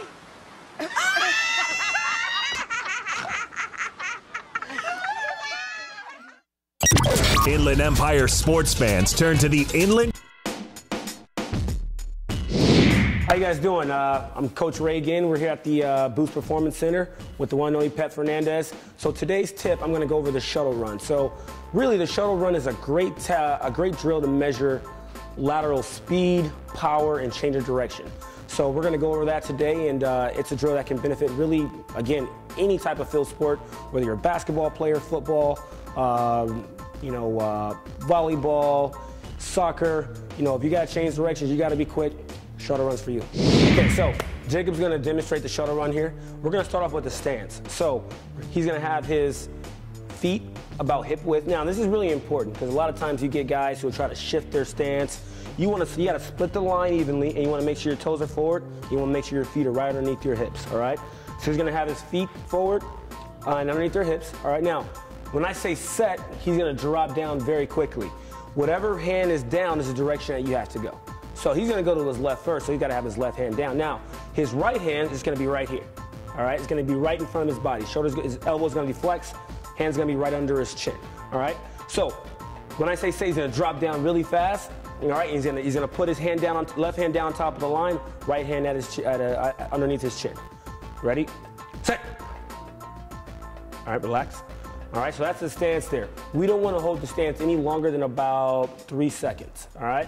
So we want to be in and out. All right, now let's talk about the first touch. Once he leaves, all right, his first movement, that timer is going to start. He's going to give me a nice lateral run coming out. So he's not going to turn his head and turn his body to run. He's going to lateral run coming out, and then we make our first touch. He's going to do what's called a wedge cut. It's a double foot cut, and he's going to touch right outside of his feet here. So he's going to touch the line with his left hands. He's going to do a wedge cut, a double foot cut. He's going to have a nice angle at the shins. He's going to touch right outside of the foot. So now I'm heading back in the direction I want to go. All right, that angle is really important. So we're going to nice wedge cut here, left hand touch. We'll wedge cut it here with the right, and then we'll sprint through for the finish. 5, 10, 5. Here we go. You ready, Jacob? So he's going to go on me. Set. Go. Take it back. Finish right in the middle. Good, right there. Now, typically, you want to finish with your head down, all right? You want to maintain that forward lean. there you have it, shuttle run.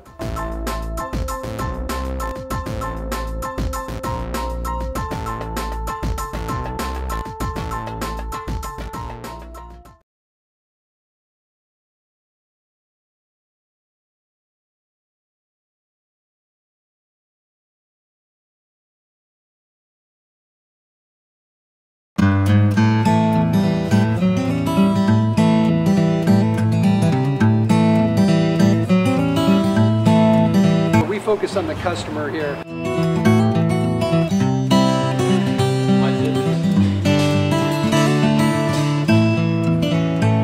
Believe it or not, that is the biggest thing for customers on an oil change. They just want the convenience of coming in, driving in, getting it done, and driving out.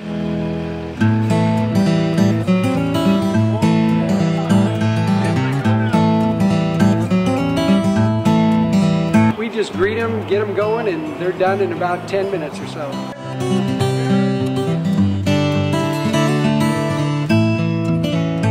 We don't push any sales on them. We do the oil change, and I think that's what sets us apart is our customer service. Vacuumed and cleaned your windshield for you as well. Everything's looking pretty good. Come into us one time, believe me, we'll spoil you and you'll be ready to come back the next time.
Fernandez and Jeff Corum.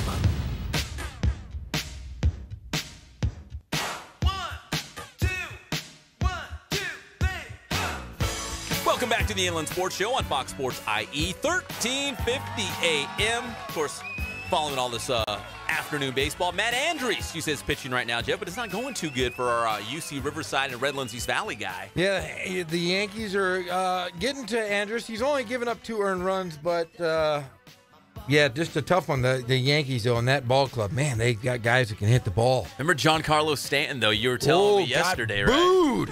He got booed at home. How do you boo the reigning? Because he struck out 5 times. I don't care who you are. The Boo Birds you don't boo your guy who you brought over who's the reigning National League MVP. They don't even care. They're like, we don't care you hit like a 500-foot home run. You struck out. We're going to boo you all the way back to the dugout. Yeah, but today he is 1 for 3 with a run. So There you go. He actually got a home run. Giancarlo Stanton, I believe. Got a home run. He did today? He did today. Top first inning. All right, well, the Boo Birds are gone. They're done. They're cheering him. They're going to give him the key to the city. Probably, they're going to put him on their shoulders and parade him around Broadway and celebrate him as a king. There's going to be kids all named Giancarlo. Can you believe that? In New York? That's what I'm going to name my next all son. popping up. My next son will be named Giancarlo. Giancarlo Gorham. Gorham? Yeah. That's a mouthful. That would be awesome. Too bad I can't have any more kids. Welcome back to the Inland Sports Show on Fox Sports IE, 1350 a.m. This Saturday, it's the game that everybody's talking about. It's the 4th annual Inland Sports All-Star Classic. Girls All-Star game at RCC, 5 o'clock. The Boys All-Star game at RCC at 7 o'clock. So back-to-back, nothing but the best. The top seniors in the Inland Empire. Jeff, it was hard, man, picking some of these names. Like, there's a lot of great players in the IE. The only prerequisite was, you got to be a senior, right? But and everyone else pretty much eligible. Yeah, we have guys that are first-team All-CIF, several MVPs of their league. We've got guys like Tobin Kuhn, the great shooter, who broke the school record in threes at Riverside Poly 11. He had 11. Remember that? Yeah. 11. And then on the other hand, you have Mason Westlake, who was the MVP of that league from North High School. We have them on opposite teams. Two phenomenal shooters. Be nice to see those types. Put them on opposite, right? Of course I did. That wasn't by accident. And then we have guys that played at North, North players that are going to be playing against one another. Got Edwin Collins, and you got Melvin Walker, the son of one of the legendary players at North, Tony Walker, who was part of that team at Loyola Marymount that went on, had that great run with Bo Kimball and Hank Gathers. So a lot of royalty there. We got Jason Forte from the Rancho Verde. We've got Cameron Brown. We have Deshaun Washington, and the late breaking news of Jeremiah Martin is going to be in town. Breaking news. He's the greatest football player in the area. He's going to play for Texas A&M University. Of course, he's going to play for Jimbo Fisher. Real quick, also, the last time we interviewed him, Jeremiah Martin, he said that he might try to walk on and play basketball at Texas A&M. It really depends how football season goes. If it's smooth, there's no setbacks, he's injury-free, probably all those things rolled up into one, he might actually play basketball there, too. You don't see that very often. No, but we're going to have Jeremiah Martin in the house. And I'll tell you what, the dunk contest between he and the kid from Rancho Verde, Jason Forte, could be something special to They watch. might break the backboard. They might go Shaq and just bring down the whole gym. Yeah, it's going to be a good game. We got Jared Elliott from La Sierra High School. Got Cameron He's a Wright. big-time scorer. Isn't he like 22, 23 a game? Yeah, he's 6'5", and then we got Cameron Wright from Kaiser, the 6'7" power forward. There's some big guys. This is like a lot of big men. Stretch forwards. A lot of big guys. We got a couple kids. We got a kid from Heritage, Francis Dogani.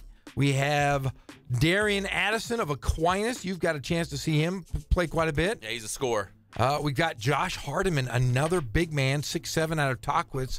He's another one of those high flyers we will see in the dunk contest as well. So we're going to have a dunk contest, a three-point contest, and I'm hoping that we see Tobin Kuhn and Mason Westlake in the final. Would be really cool to see those two guys. North versus Poly. That'd be a North rivals, league rivals. Who's the best shooter in the city of Riverside this year? Who's we will the see. Best? The best, the Jerry. Best, Jerry. So yeah, it'll be Team Macy, Team Tarkanian for the boys. The women's team we just found out is going to be named Team Miller.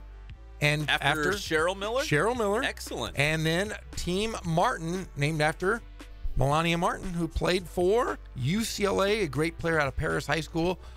Very cool. So she was a National Player of the Year when she was in high school. Both were National Players of the Year, and both had outstanding careers at the polar opposites, UCLA and USC.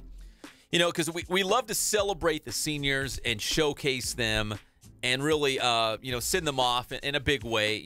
Again, celebrate them as all-stars.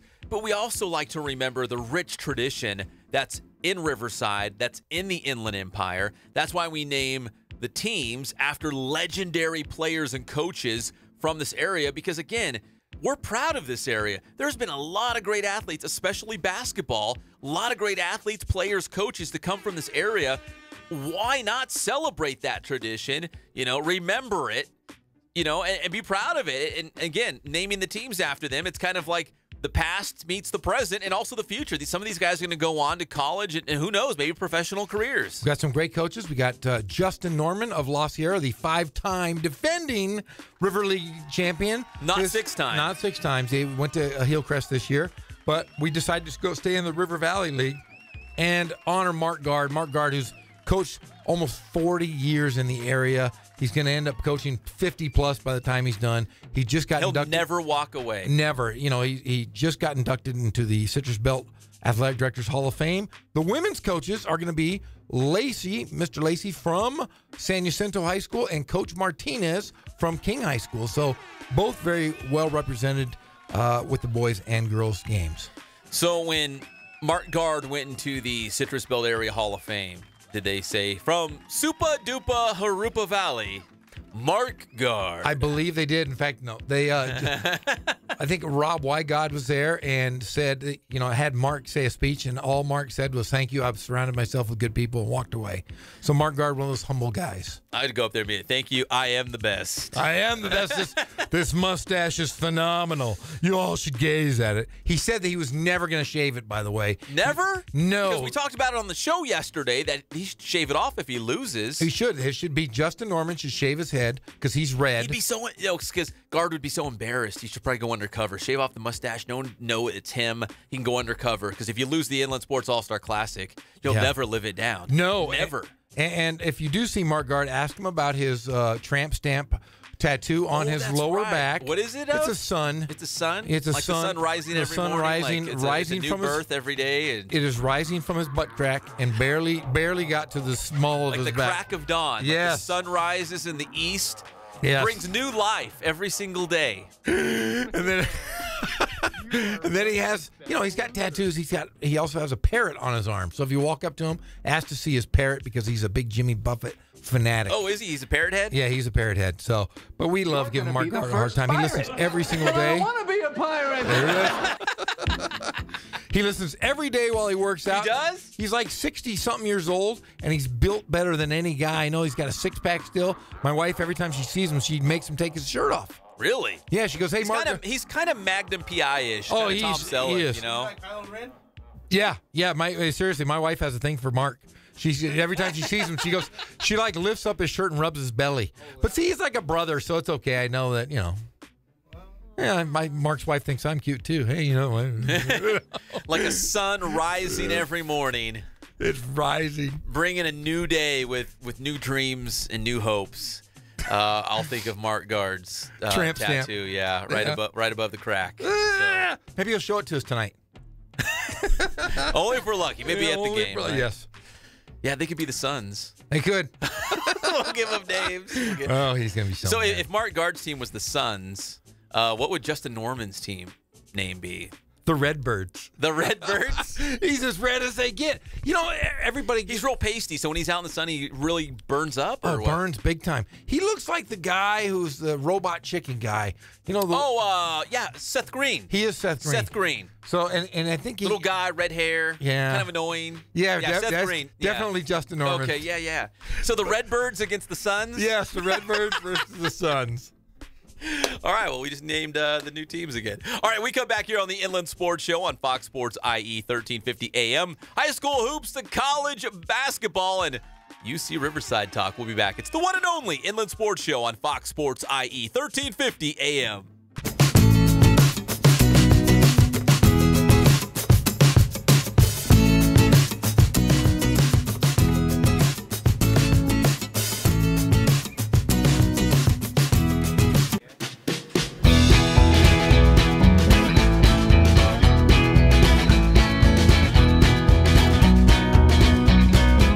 Thank God, first of all. I thank the great people that I've got around me that help support me, the people that work for me. As I started, if it wasn't for the people around me, we probably wouldn't be here right now, but I've got a great staff.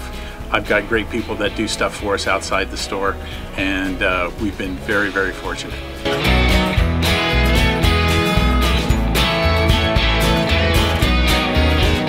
Our service is impeccable, and we just keep trying to get better every year.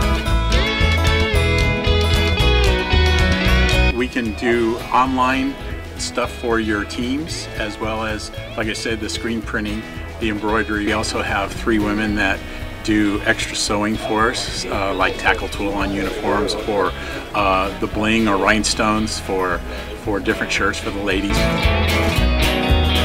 That's why we have certain racks just for certain schools, and the fun about that is that it turns into other schools that may come in here that aren't as close, that we can do stuff for them as well. We've had very, very good customers throughout the years, and it's just been a blast.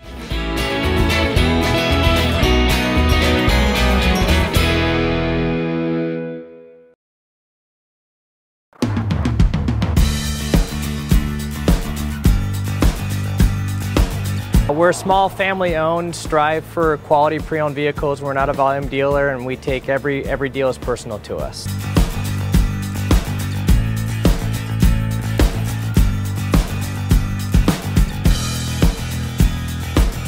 We're a low-stress environment. We're not a pressure sales house. If you want to shop us, you're more than welcome to shop us. We have, like I said, great rates, competitive financing, a lot of one-owner, clean Carfax, clean title vehicles.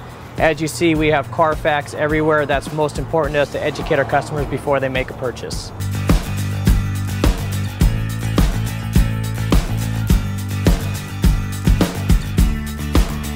We're right off of Ontario, right off a couple exits off the 15 freeway, off Cahelco, off El Cerrito, and we're right on the main drag going into Dos Logos and the crossings.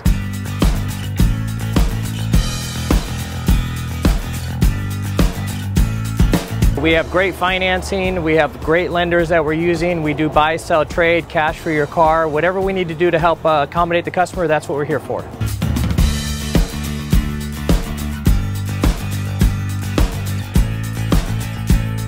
We have a little bit of everything. We start at about $69.95 and go all the way up to $100,000. We have Escalades, we have commuters, we have pickup trucks, we have Jeeps, sport utilities, and if we don't have it, our specialty is finding you exactly what you're looking for.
We're back to the Inland Sports Show. Here are your hosts, Pep Fernandez and Jeff Corum.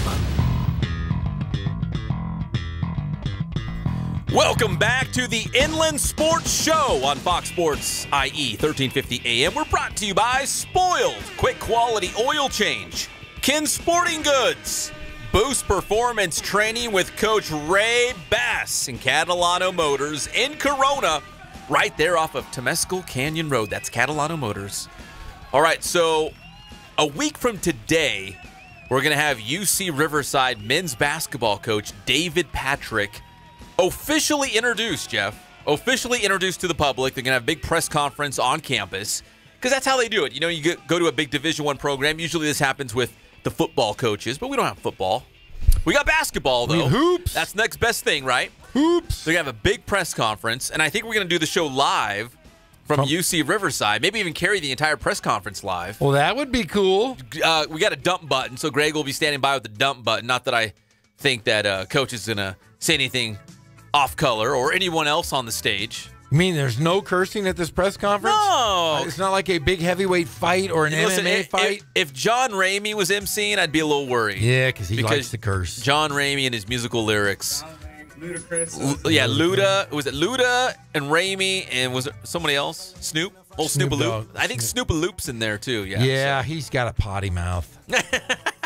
No, I'm excited though. You know, he almost came in studio yesterday. Oh, they're shutting it down, though. They shut it's down. Real hush-hush. Yeah, he was going to come in and kind of shoot the breeze with us. I was going to say, yeah. He was going to come in and hang out. We were going to just talk to him. Just ask him but about we had him on the phone. We got the first interview with Coach Patrick. But he is. You know what the good news, though, before you keep going? Yes. You know what the good news is? What's the good news? He hasn't asked us to help him move yet. That's always good news. We offered, hey, if you need help moving furniture, getting settled into your house. I offered you. Oh, you offered me? I offered you. You weren't going to help? No, I told him that. You were going to offer just me? Yeah, just you. I offered. Pep will help you. Yeah, that's exactly what I said. I wasn't going to help him. Bummer. I got back issues and, No, he hasn't called me. I got a sore throat over here, man. I'm building houses for my cat. I don't have time for this. Yeah, I have work issues, which I just, stuff that takes me away from moving people. But no, he said he's going to come in and just talk about everything. We can ask him anything. Ask him about anything. I want to know what he likes. I want to know about the Wiggles. The Wiggles. I wonder if he knows the Wiggles. Where's his Australian accent? That's what I want to ask. I don't know. Maybe he's like an actor. Maybe he can just change it because like a chameleon. Because what's his name? Thor. What's the guy that plays Thor? What is his Liam real name? Helmsworth. There you go. One of those Helmsworth brothers. There's a bunch of them. There's like 3 of them. And they all speak, they're all Australian. Are they Australian? They are Australian. I didn't even know that. But they don't sound Australian. They sound American. I thought they were Scandinavian or something. No, they are from straight Australia. Down under? Down under from under. They blooming onions all day. Hey, blooming onions. Those are good. I've never been to Outback Steakhouse. Okay, so the first thing is, so when we get Coach Patrick in here, first question is which Wiggle is his favorite from the Wiggles TV show for the kids. Jeff. And also, what does he order at Outback, right? Yeah. We'll go straight to the heart of the issue because he's from Australia. And then if he barbecues shrimp. That's what I want. On the bar. But honestly, have you ever been to Outback Steakhouse? Yeah. I've never been. Never. And I love meat. I can eat the meat with the best of them. Yeah, it's good. It's really good. Yeah. It looks tasty. Yeah, actually, you know what? They got good grilled vegetables as well. What the heck? Vegetables. Veggies. Vegetables. Yeah, veggies and meat. They give you dingo. Yeah, you give you. Dingo. Yeah, do they have barbecued dingo on the menu? A little dingo with my blooming onion. A little wallaby. Oh, I love wallaby. Wallabies. Wallabies are tasty. Wallaby. I will say this though, I did get scratched by a wallaby? kangaroo. No, kangaroo scratched me good. I was not. No, it was a kangaroo scratched me good. It was like a raptor. I was attacked by a raptor because I was over in Australia for quite some time, and I was hanging out. I think it was a place called Wollongong. How? What? I was at Wollongong. Is it West Texas or where? No, this is in Australia. Wollongong. Do they noodle in Australia? No, yeah, they do, but it's the catfish aren't as big. But everything in Australia can kill you. Everything. It's wild. Everything. The bush. They got call it spiders. The bush. They got the most dangerous spider. They have the most poisonous snake. They have the biggest fish that will kill you and eat you. Coach Patrick is lucky to be alive. Yeah. To make it out of Australia. Snakes, spiders. And you go to New Zealand, the only thing that can hurt you, Hobbits. sheep and hobbits. Sheep. And smog. The desolation of Smaug. Yeah, that's the only thing that can hurt you. Nothing can hurt you in New Zealand at all. But I will say this. I want to ask him if he's ever been bit by anything. We should. I'm going to ask him. But he doesn't have an accent. That's what I'm a little concerned. Maybe he was born there and he's like a year old and they moved. Yeah, but I got a pretty nasty scratch in my arm, though. Did you develop an Australian accent when you were down there playing basketball? No, I developed a hankering for some good beers, though. I tell you, Foster's. Lots of Fosters. Australia for beer. Lots of Fosters. I enjoyed a good beverage over there, and they have pubs everywhere, which they don't have here. America doesn't have pubs, places you can go where you just go in. I went to this place that they raffled meat. Raffled meat? Yeah. How do you do that? You go into this bar, this pub, and you sit around, and there's this lady walked around. She had these giant trays of meat. And she goes, we're going to be raffling some meat. You want to buy into it? I'm like, sure. So I gave her like a 50-50? Like I'll buy a ticket? Yeah. So everybody Someone's going to win the meat. And I won some meat. I ended up winning like a couple lamb shanks or something. Oh. But I won some meat. Okay. And it seemed like a big deal. Everybody was winning meat in the old pub. I'm sorry, I went off topic there for a minute. No, I'm glad you won the meat, though. I did. It was fantastic. It was good time. Good time.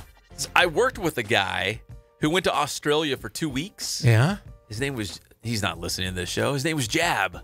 Jab? And Jab. You know a guy named Jab? Oh, yeah. 3 letters? Jab? Yeah. Yeah. It wasn't his real name, but that's what everyone called him. Nobody called him his real name. What was his real name?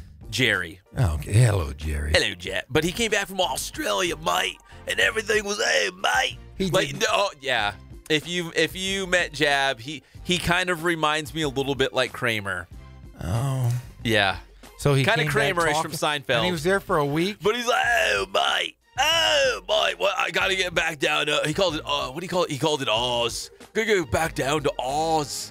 Stop it. Yeah, he went there for like 2 weeks and was like a different person. See, a buddy of mine that listens to the show every day. He's a Kiwi guy. He's an American, but he goes down to New Zealand. New Zealand, Kiwis. He does a lot of preaching down there. He's a minister. Good. And preaching to the hobbits. The hobbits need the Lord too. Yeah, that's what they filmed all the Lord of the Rings. New Zealand. Hobbits need the Lord. But my buddy Tom, he every now and then throws out some New Zealand, some Kiwi talk. What do they say?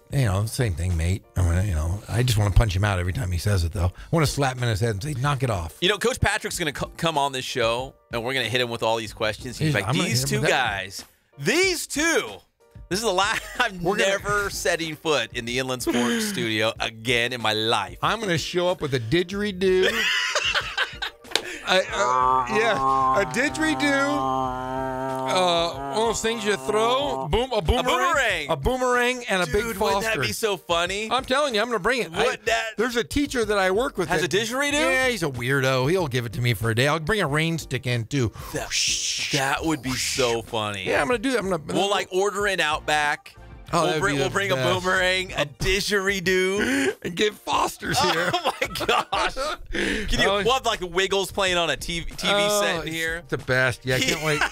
Oh yeah, we'll do it too. He might turn around, walk right out though. You know that. No way. He'd say, "This is the best. Thanks for making me feel at home, guys." This feels like home. This feels like home. He probably walks in. It's like, we don't watch the Wiggles. We don't eat Outback. Nobody has a boomerang. Hey, is Paul Hogan one of your heroes? Yeah.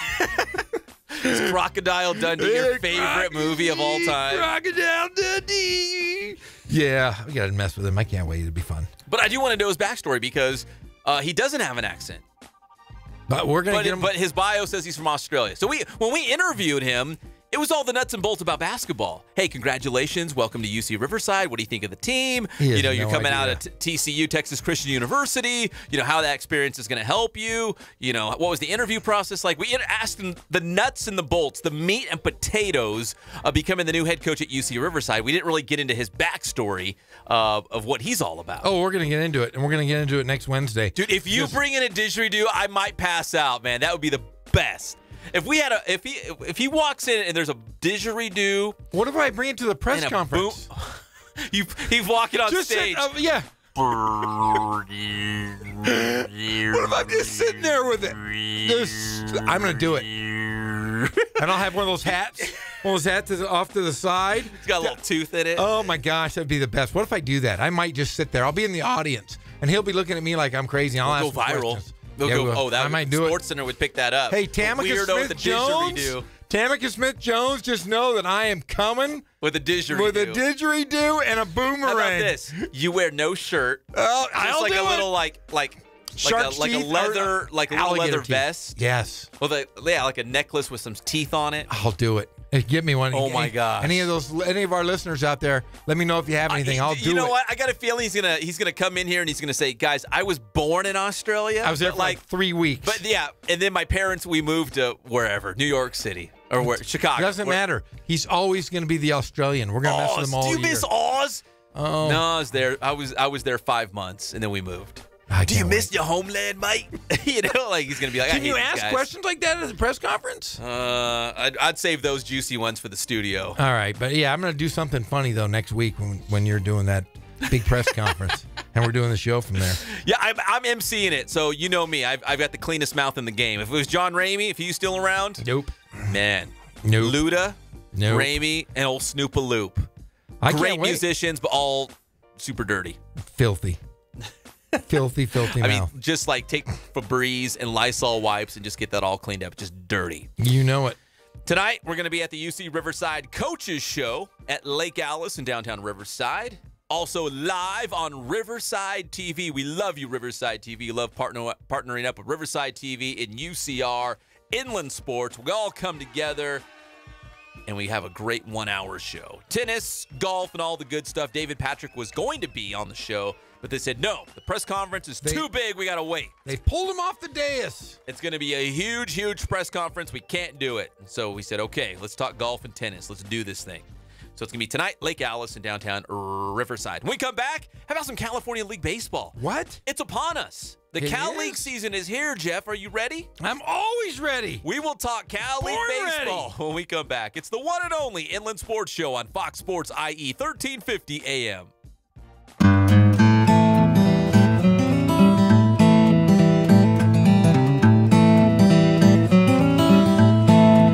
We focus on the customer here.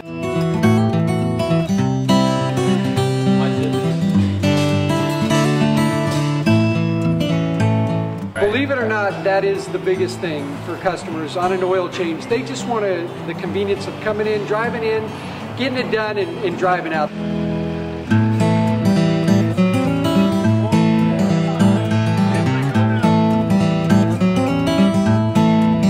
We just greet them, get them going, and they're done in about 10 minutes or so.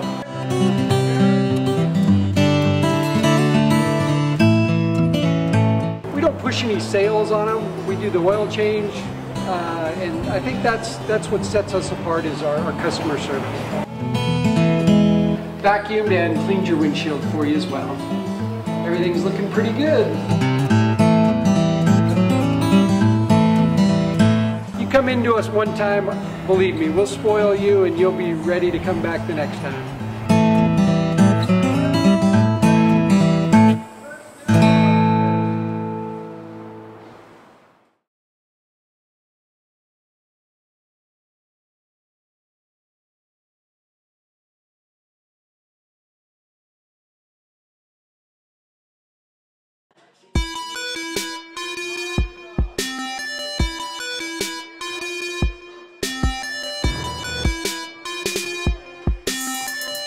I played once upon a time at Centennial High School. I was actually on the first ever CIF championship team back in 2000, and then my senior year we won it again.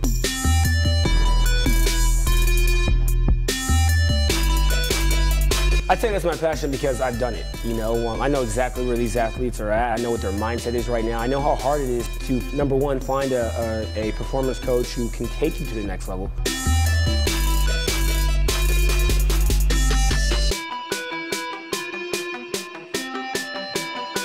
What sets us apart has to be, you know, how we work with our athletes and what we know.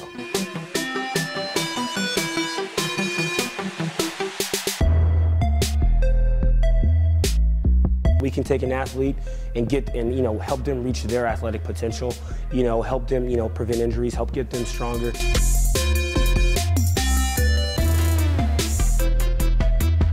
I know every single athlete who steps into this gym. I know exactly where they're at, and I'm going to progress them every week. If you're not getting results, then, you know, really what's it about? We're going to deliver something that's measurable, you know, in terms of speed, power, you know, strength, agility.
the Inland Sports Show on Fox Sports IE, 1350 a.m. every single day, 3 to 6 p.m. the weekdays, because we don't work the weekends. I mean, come on. I do. Let's get real. I'm always working, No, Jerry. you're sitting by your pool, Jeff. Come on, give me a break. I do sit by my pool quite a bit and watch my little rugrats run around and jump in the pool. Now, come on. You don't work the weekends. You're, Hey, you're Jeff Gorham. This is Marky Mark and the Funky Bunch. Remember the Funky Bunch? So Mark Wahlberg, right? Yes. Before he was Mark Wahlberg, he was Marky this Mark. guy. Yeah, Marky Mark. Oh, he was great. What are you talking about, man? He was the first true white rapper. He was. Mark Wahlberg? Is that right, Greg? Marky Mark. Yeah. Yo, it's about that time. Huh. The rhythm and the Keep rhyme. going. I don't know. I've never been a rapper. Where was that city in West Texas where the noodling tournament was? Why would you ever talk smack about? Because my kids were on my Tawakoni. Oh, Tawakoni. Because my Yeah. kids were on my phone and they erased it, so I didn't. I was just making Tawakoni, sure. the Goodies Marina. Oh, the Goodies Marina. Yeah, of There it course. is. Yeah, man. I don't want to miss it. That's Told you, man. It's going to be live music. There are going to be lots of vendors along the marina. Enjoy bungee jumping, water slides, bounce houses, and various other activities throughout the weekend. It is at the lovely Goodies Marina in Lake Tawakoni. Are they going to have a woolly bugger display of how to really tie a good woolly bugger? They might. They Okay. might. Okay, good. They might. But like I said, they have these giant semis that are just huge aquariums. And you go out and you noodle and you grab your fish and you throw them in your burlap sacks or potato sacks. Yep. And then you carry them up to the aquarium and you dump them in, and then they measure the weight of your catch. And that's 700 the to winner. 800 pounds for me. And that's the winner. That's the winner. Every 700 or year. 800? Total, because I catch multiple. Multiple fish. Oh, I see. Yeah, I see. come on, man. It's like a total weight. Total. Yeah. Okay. You know, if you go down to South America, the noodlers there, you can really get in big trouble because they have the paraima. The paraima are the largest fish in the world, freshwater fish in the world. I didn't know that. Yeah, the paraima, they'll bite your arm right off. They're really tough. They're like the alligator gar in Texas. You know what the alligator gar are? No. They're these silver fish with this almost Like a piranha? like a prehistoric longfish. They're a longfish with teeth, and they call them alligator gar for a reason. They have alligator-looking teeth, and it's an amazing creature. You don't want to So ever when you noodle with reach those. in those noodling holes, you better watch out. Yeah, they're like a freshwater barracuda. You don't want to get near them. They're scary looking. That's why you wear gloves. Yeah, but if you go down to South America, if you can catch yourself a good paraima without losing your arm, you're a top notch. You've noodler. already won. Yeah, and there's some talk in the household that the wife is going to get me to catch a paraima someday. I'm going to go down to the Amazon. Does she noodle? No. She has dainty hands. We don't want to ruin those hands. Me, on the other hand, I'm a noodler. Once a noodler, always a noodler. Always, That's what they say, always. you know. Always. What was the city of Colton's slogan? What was it? We don't die, we multiply. We don't die. We multiply. We multiply in the hive. Yeah, In the there we go. hive. Oh my god. Hub City. What's up, Colton? We got you. Just reliving yesterday's show was a good one. California League Baseball, it's here. It's tomorrow. It's opening night for the Quakes and the 66ers, although the Quakes will be on the road, the Storm as well. Rancho Cucamonga. Hey, Linskog, by the way, you're playing at Visalia tomorrow. No Rancho idea. Cucamonga. I think we've done that too, right, with UCR basketball. All the time. It's just a blur. Rancho Cucamonga playing on the road at Visalia tomorrow. That's where they will open up the season. Then back home next Thursday against Inland Empire for their home opener at the Epicenter. You know what? Linskog brought up a great point. All of the great players that have gone through there. And remember, because the Angels and the Dodgers, they flipped affiliation. So Rancho Cucamonga was the Halos and Inland Empire was the Dodgers. And then not too long ago, they flip-flopped. So Mike Trout was a Rancho Cucamonga Quake. I remember covering him in the minors and that he was going to be a big deal. Very big. Yeah, and so he was an Angel that came up with the Quakes, and now we got all the recent Dodgers, of course. You know, Corey Seager, Cody Bellinger, Yasiel Puig. They all came through there. All the rehab guys like Clayton Kershaw. We've seen Andre Ethier out there, Matt Kemp out there, his first tour with the Dodgers. So if you're looking for baseball close to home, Go out to the Epicenter, check them out, future big league stars, or you can listen to them right here on Fox Sports IE 1350 AM. The Quakes all season long. Mike Lindskog never misses a pitch. No. Wait, does he, Greg? Does he take some days off? Never. Okay. No, he never misses a pitch, like I said. And then on Friday nights, home games, they have fireworks, he said. No, Saturdays. Saturday. Sorry, my fault. Saturday evening. And then Sundays, Los Temblores Day. There's 6 of them. 6 of them. That'll be during the second Los half. Temblores. Second 6 half. Sundays in the 6 season. Sundays. Yep. I wish there was a team called the Panzón Pelotas. Panzón? Panzón Pelotas. Fat balls, right? Isn't that right, Greg? Yeah. Pelotas ball. Panzón. Is that fat? Panzón is fat. Fat balls. Right? Am I right? That's my limited Spanish. Hey, it is, Greg. Yeah. Oh, you're asking Greg over here. Because he's a Spanish-speaking man. Come on, man. He's from Hub City, man. I'm Mexican. You're a Mexican Jew. You could.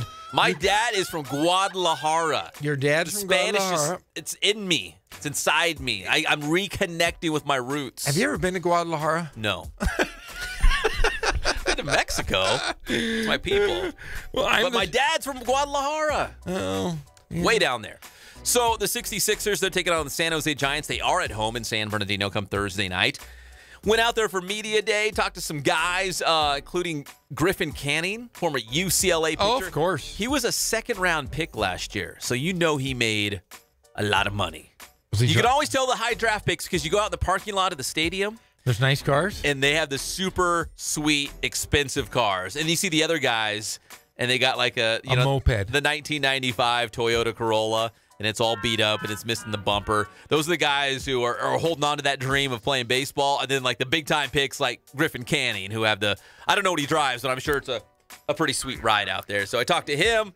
Also Kevin Williams, an outfielder who he's an Angels fan, but he's from Miami. Remember telling you about this. He's from Miami, but he loves the Angels. And Mike Trout was always his favorite player. And I said, hey, you might play with Mike Trout. He was at Inland Empire last year. And he's like, yeah, but hopefully not. Because if he's playing with him, that means Mike Trout probably got hurt. Oh, yeah. So we don't want that. No. We don't want that, but it is his favorite player. And then I also talked to Ryan Vega. He's from Puerto Rico. So my first question to him is another Spanish speaker. I asked him, do you know Los Cucuys? And he said, no, I don't. But being from Puerto Rico, we know all about the chupacabra. He's like, is it the same guy? I said, no, it's a different thing. El Cucuy is the boogeyman. The chupacabra is like a mythical beast. A mythical beast that eats goats. A beast. They eat goats. Were you ever afraid of the boogeyman, Jeff? No. El Cucuy? Hey, seriously though, I'm gonna tell you about Big Brother Gorham. The brothers Gorham. Wait, can we save it for the next segment? Oh, sure. Let's take a break here because I don't want to miss the brothers Gorham. Oh, you never know where this is going to go. He's a horrible guy. He's a bad dude? Yeah, my brother's a bad guy. When we come back, the rest of the story of Brothers Gorham. When we come back on the one and only Inland Sports Show on Fox Sports IE 1350 AM.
Jeff Gorham. Welcome back. It's the Inland Sports Show on Fox Sports IE 1350 AM. Back to story time. Brothers Gorham. What was going on with you and your brother? Oh, yeah. We shared a room. We weren't like wealthy or anything. My parents, they worked hard, but we shared a room I shared a room with my brother for 18 years. 18 years? 18 years. Yeah, we had two, wow, exactly. We had 2 bedrooms. So my brother and I shared a room. My parents had another one. And the thing is that my brother had me terrified for those 18 years. All 18 years, I will say this. Older brother. Older brother. Yes, I was scared of the dark. Okay. Because he told me that demons that lived underneath my closet. Oh my gosh. There was a movie called Don't Be Afraid of the Dark. I told you guys about this earlier. Remember this? The movie that was weird looking creature guys. These little like shrunken head looking demons. They lived in the thing underneath the fireplace. Where all the dust and stuff. Oh. So, but anyways, my brother, I saw this movie. And it was called Don't Be Afraid of the Dark. And I was little. I was like 6 years old. And my brother said, those things are going to come kill you every night. And I was like, wow. What a brother. Oh, yeah. Brother of the Year award. Brother of the Year. So then I had these demons that lived underneath my closet. I had 2 drawers under my closet. And he would go, hey, when you go to sleep, Jeff, I see these demons come out of the drawers, and they just hover over you. Oh, my gosh. So I, of course, was scared to death all the time. All the time. And then he said aliens would always fly to the window, and their little light would... looking inside? Yeah, the aliens would always look at me. Like, were you too big to take away, or what? Why did they take you? No, he just would tell me. So I slept with, like, 8 blankets, so I was sweaty every single day of my first 18 years of life. Sweaty. Gosh. I only would sleep with just my eyeball poking out just in case anything was going to come out and get me. And I went to the doctors. I told my parents, I said, Mom, Dad, I'm scared of the dark. I think I'm going blind. Because that was another thing my brother would say. He'd go, you can't see that poster on the wall? And I was little. I'm like, no. And he goes, I see it like it's perfect. I see perfect that poster. I can read it to you. So you thought something was wrong with you? Yeah, so I went your eyeballs. I went to the doctor and I said, I think I'm going blind. And my doctor was like, why? I said, because my brother can read posters in the middle of the night.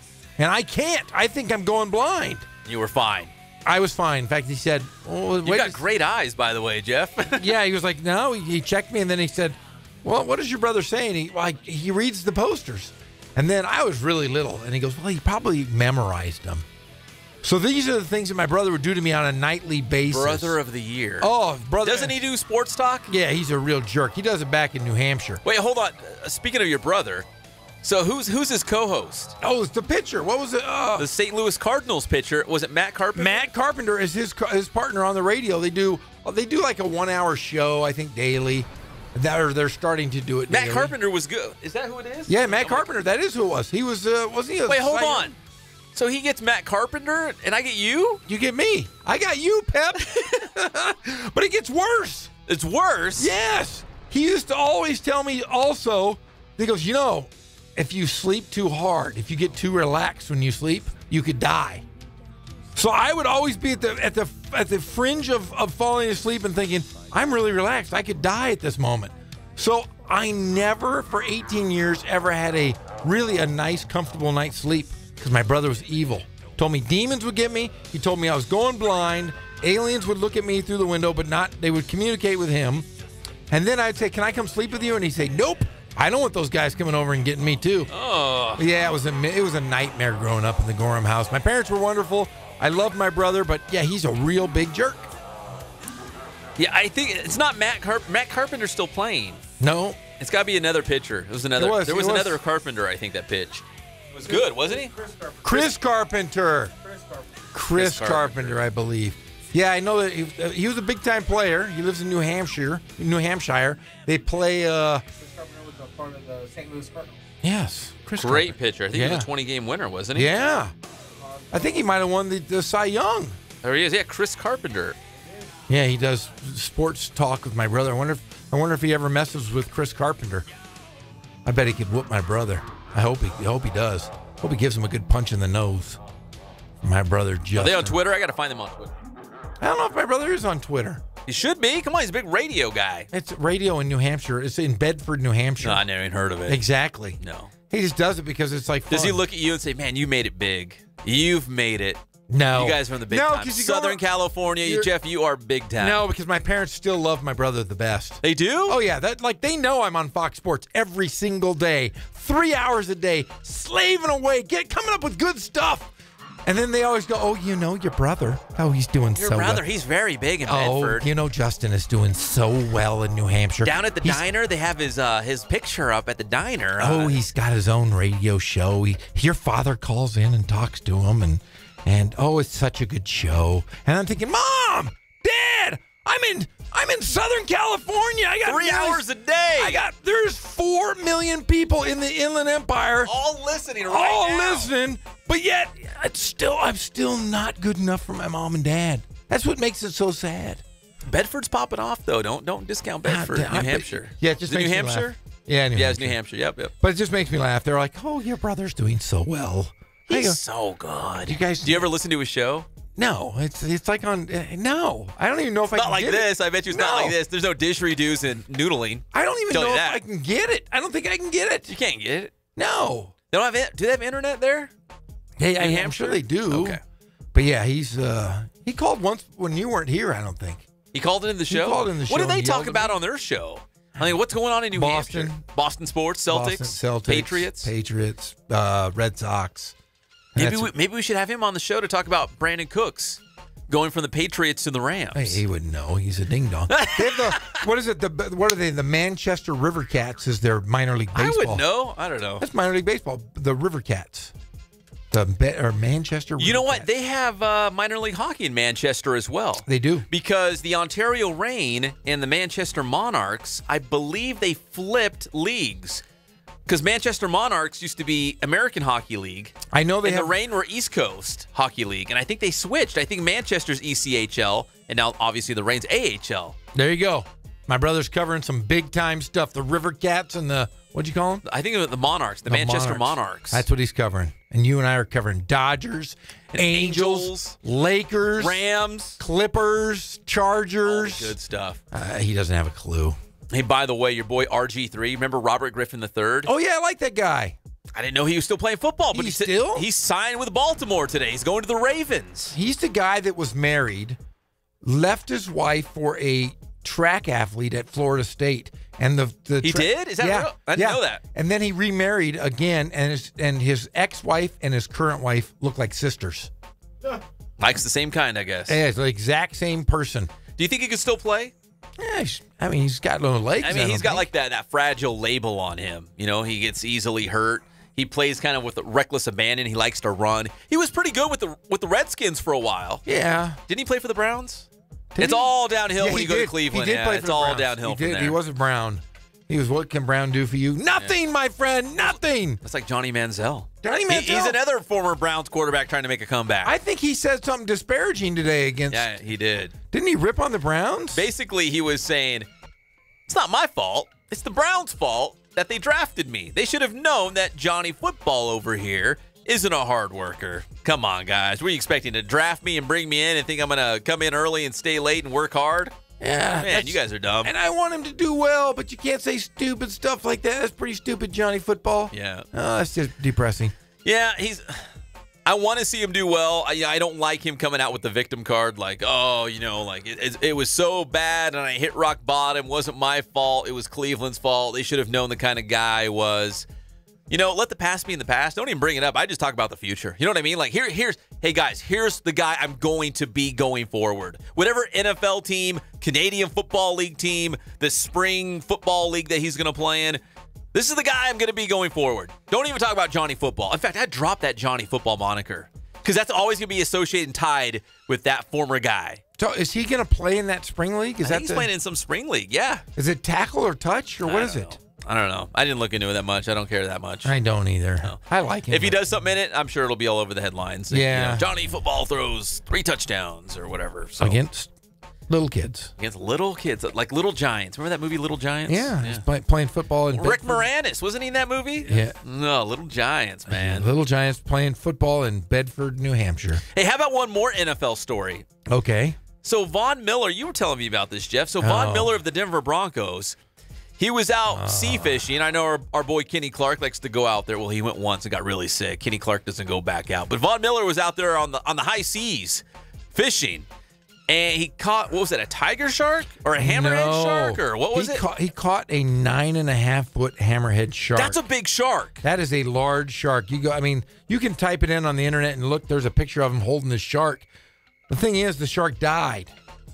When you caught it, it perished.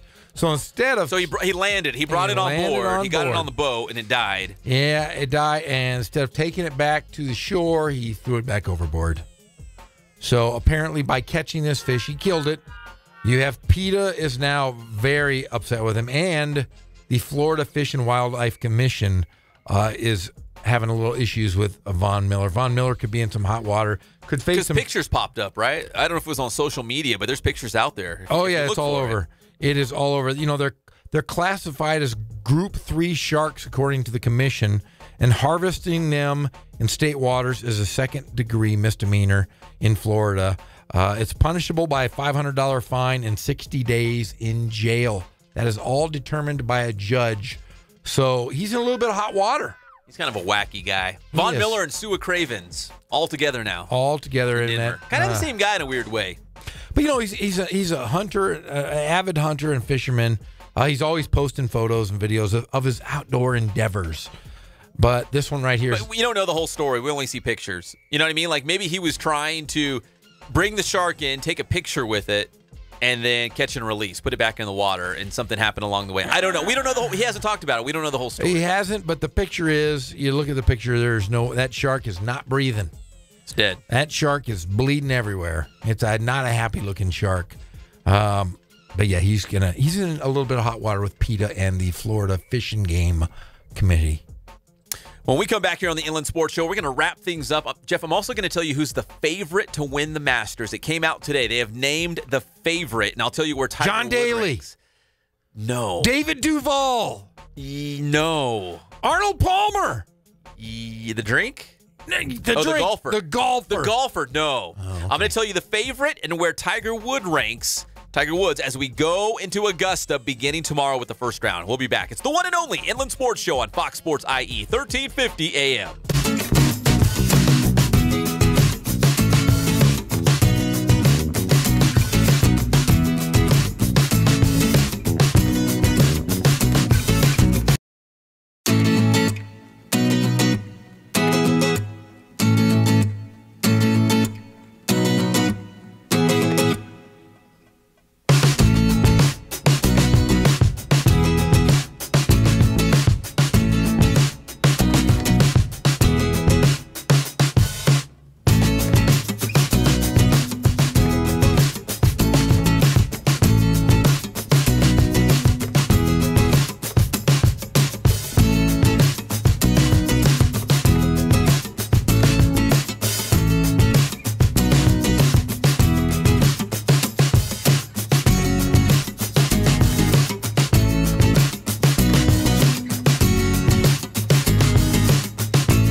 Yeah, I know you're starting to like it, aren't you?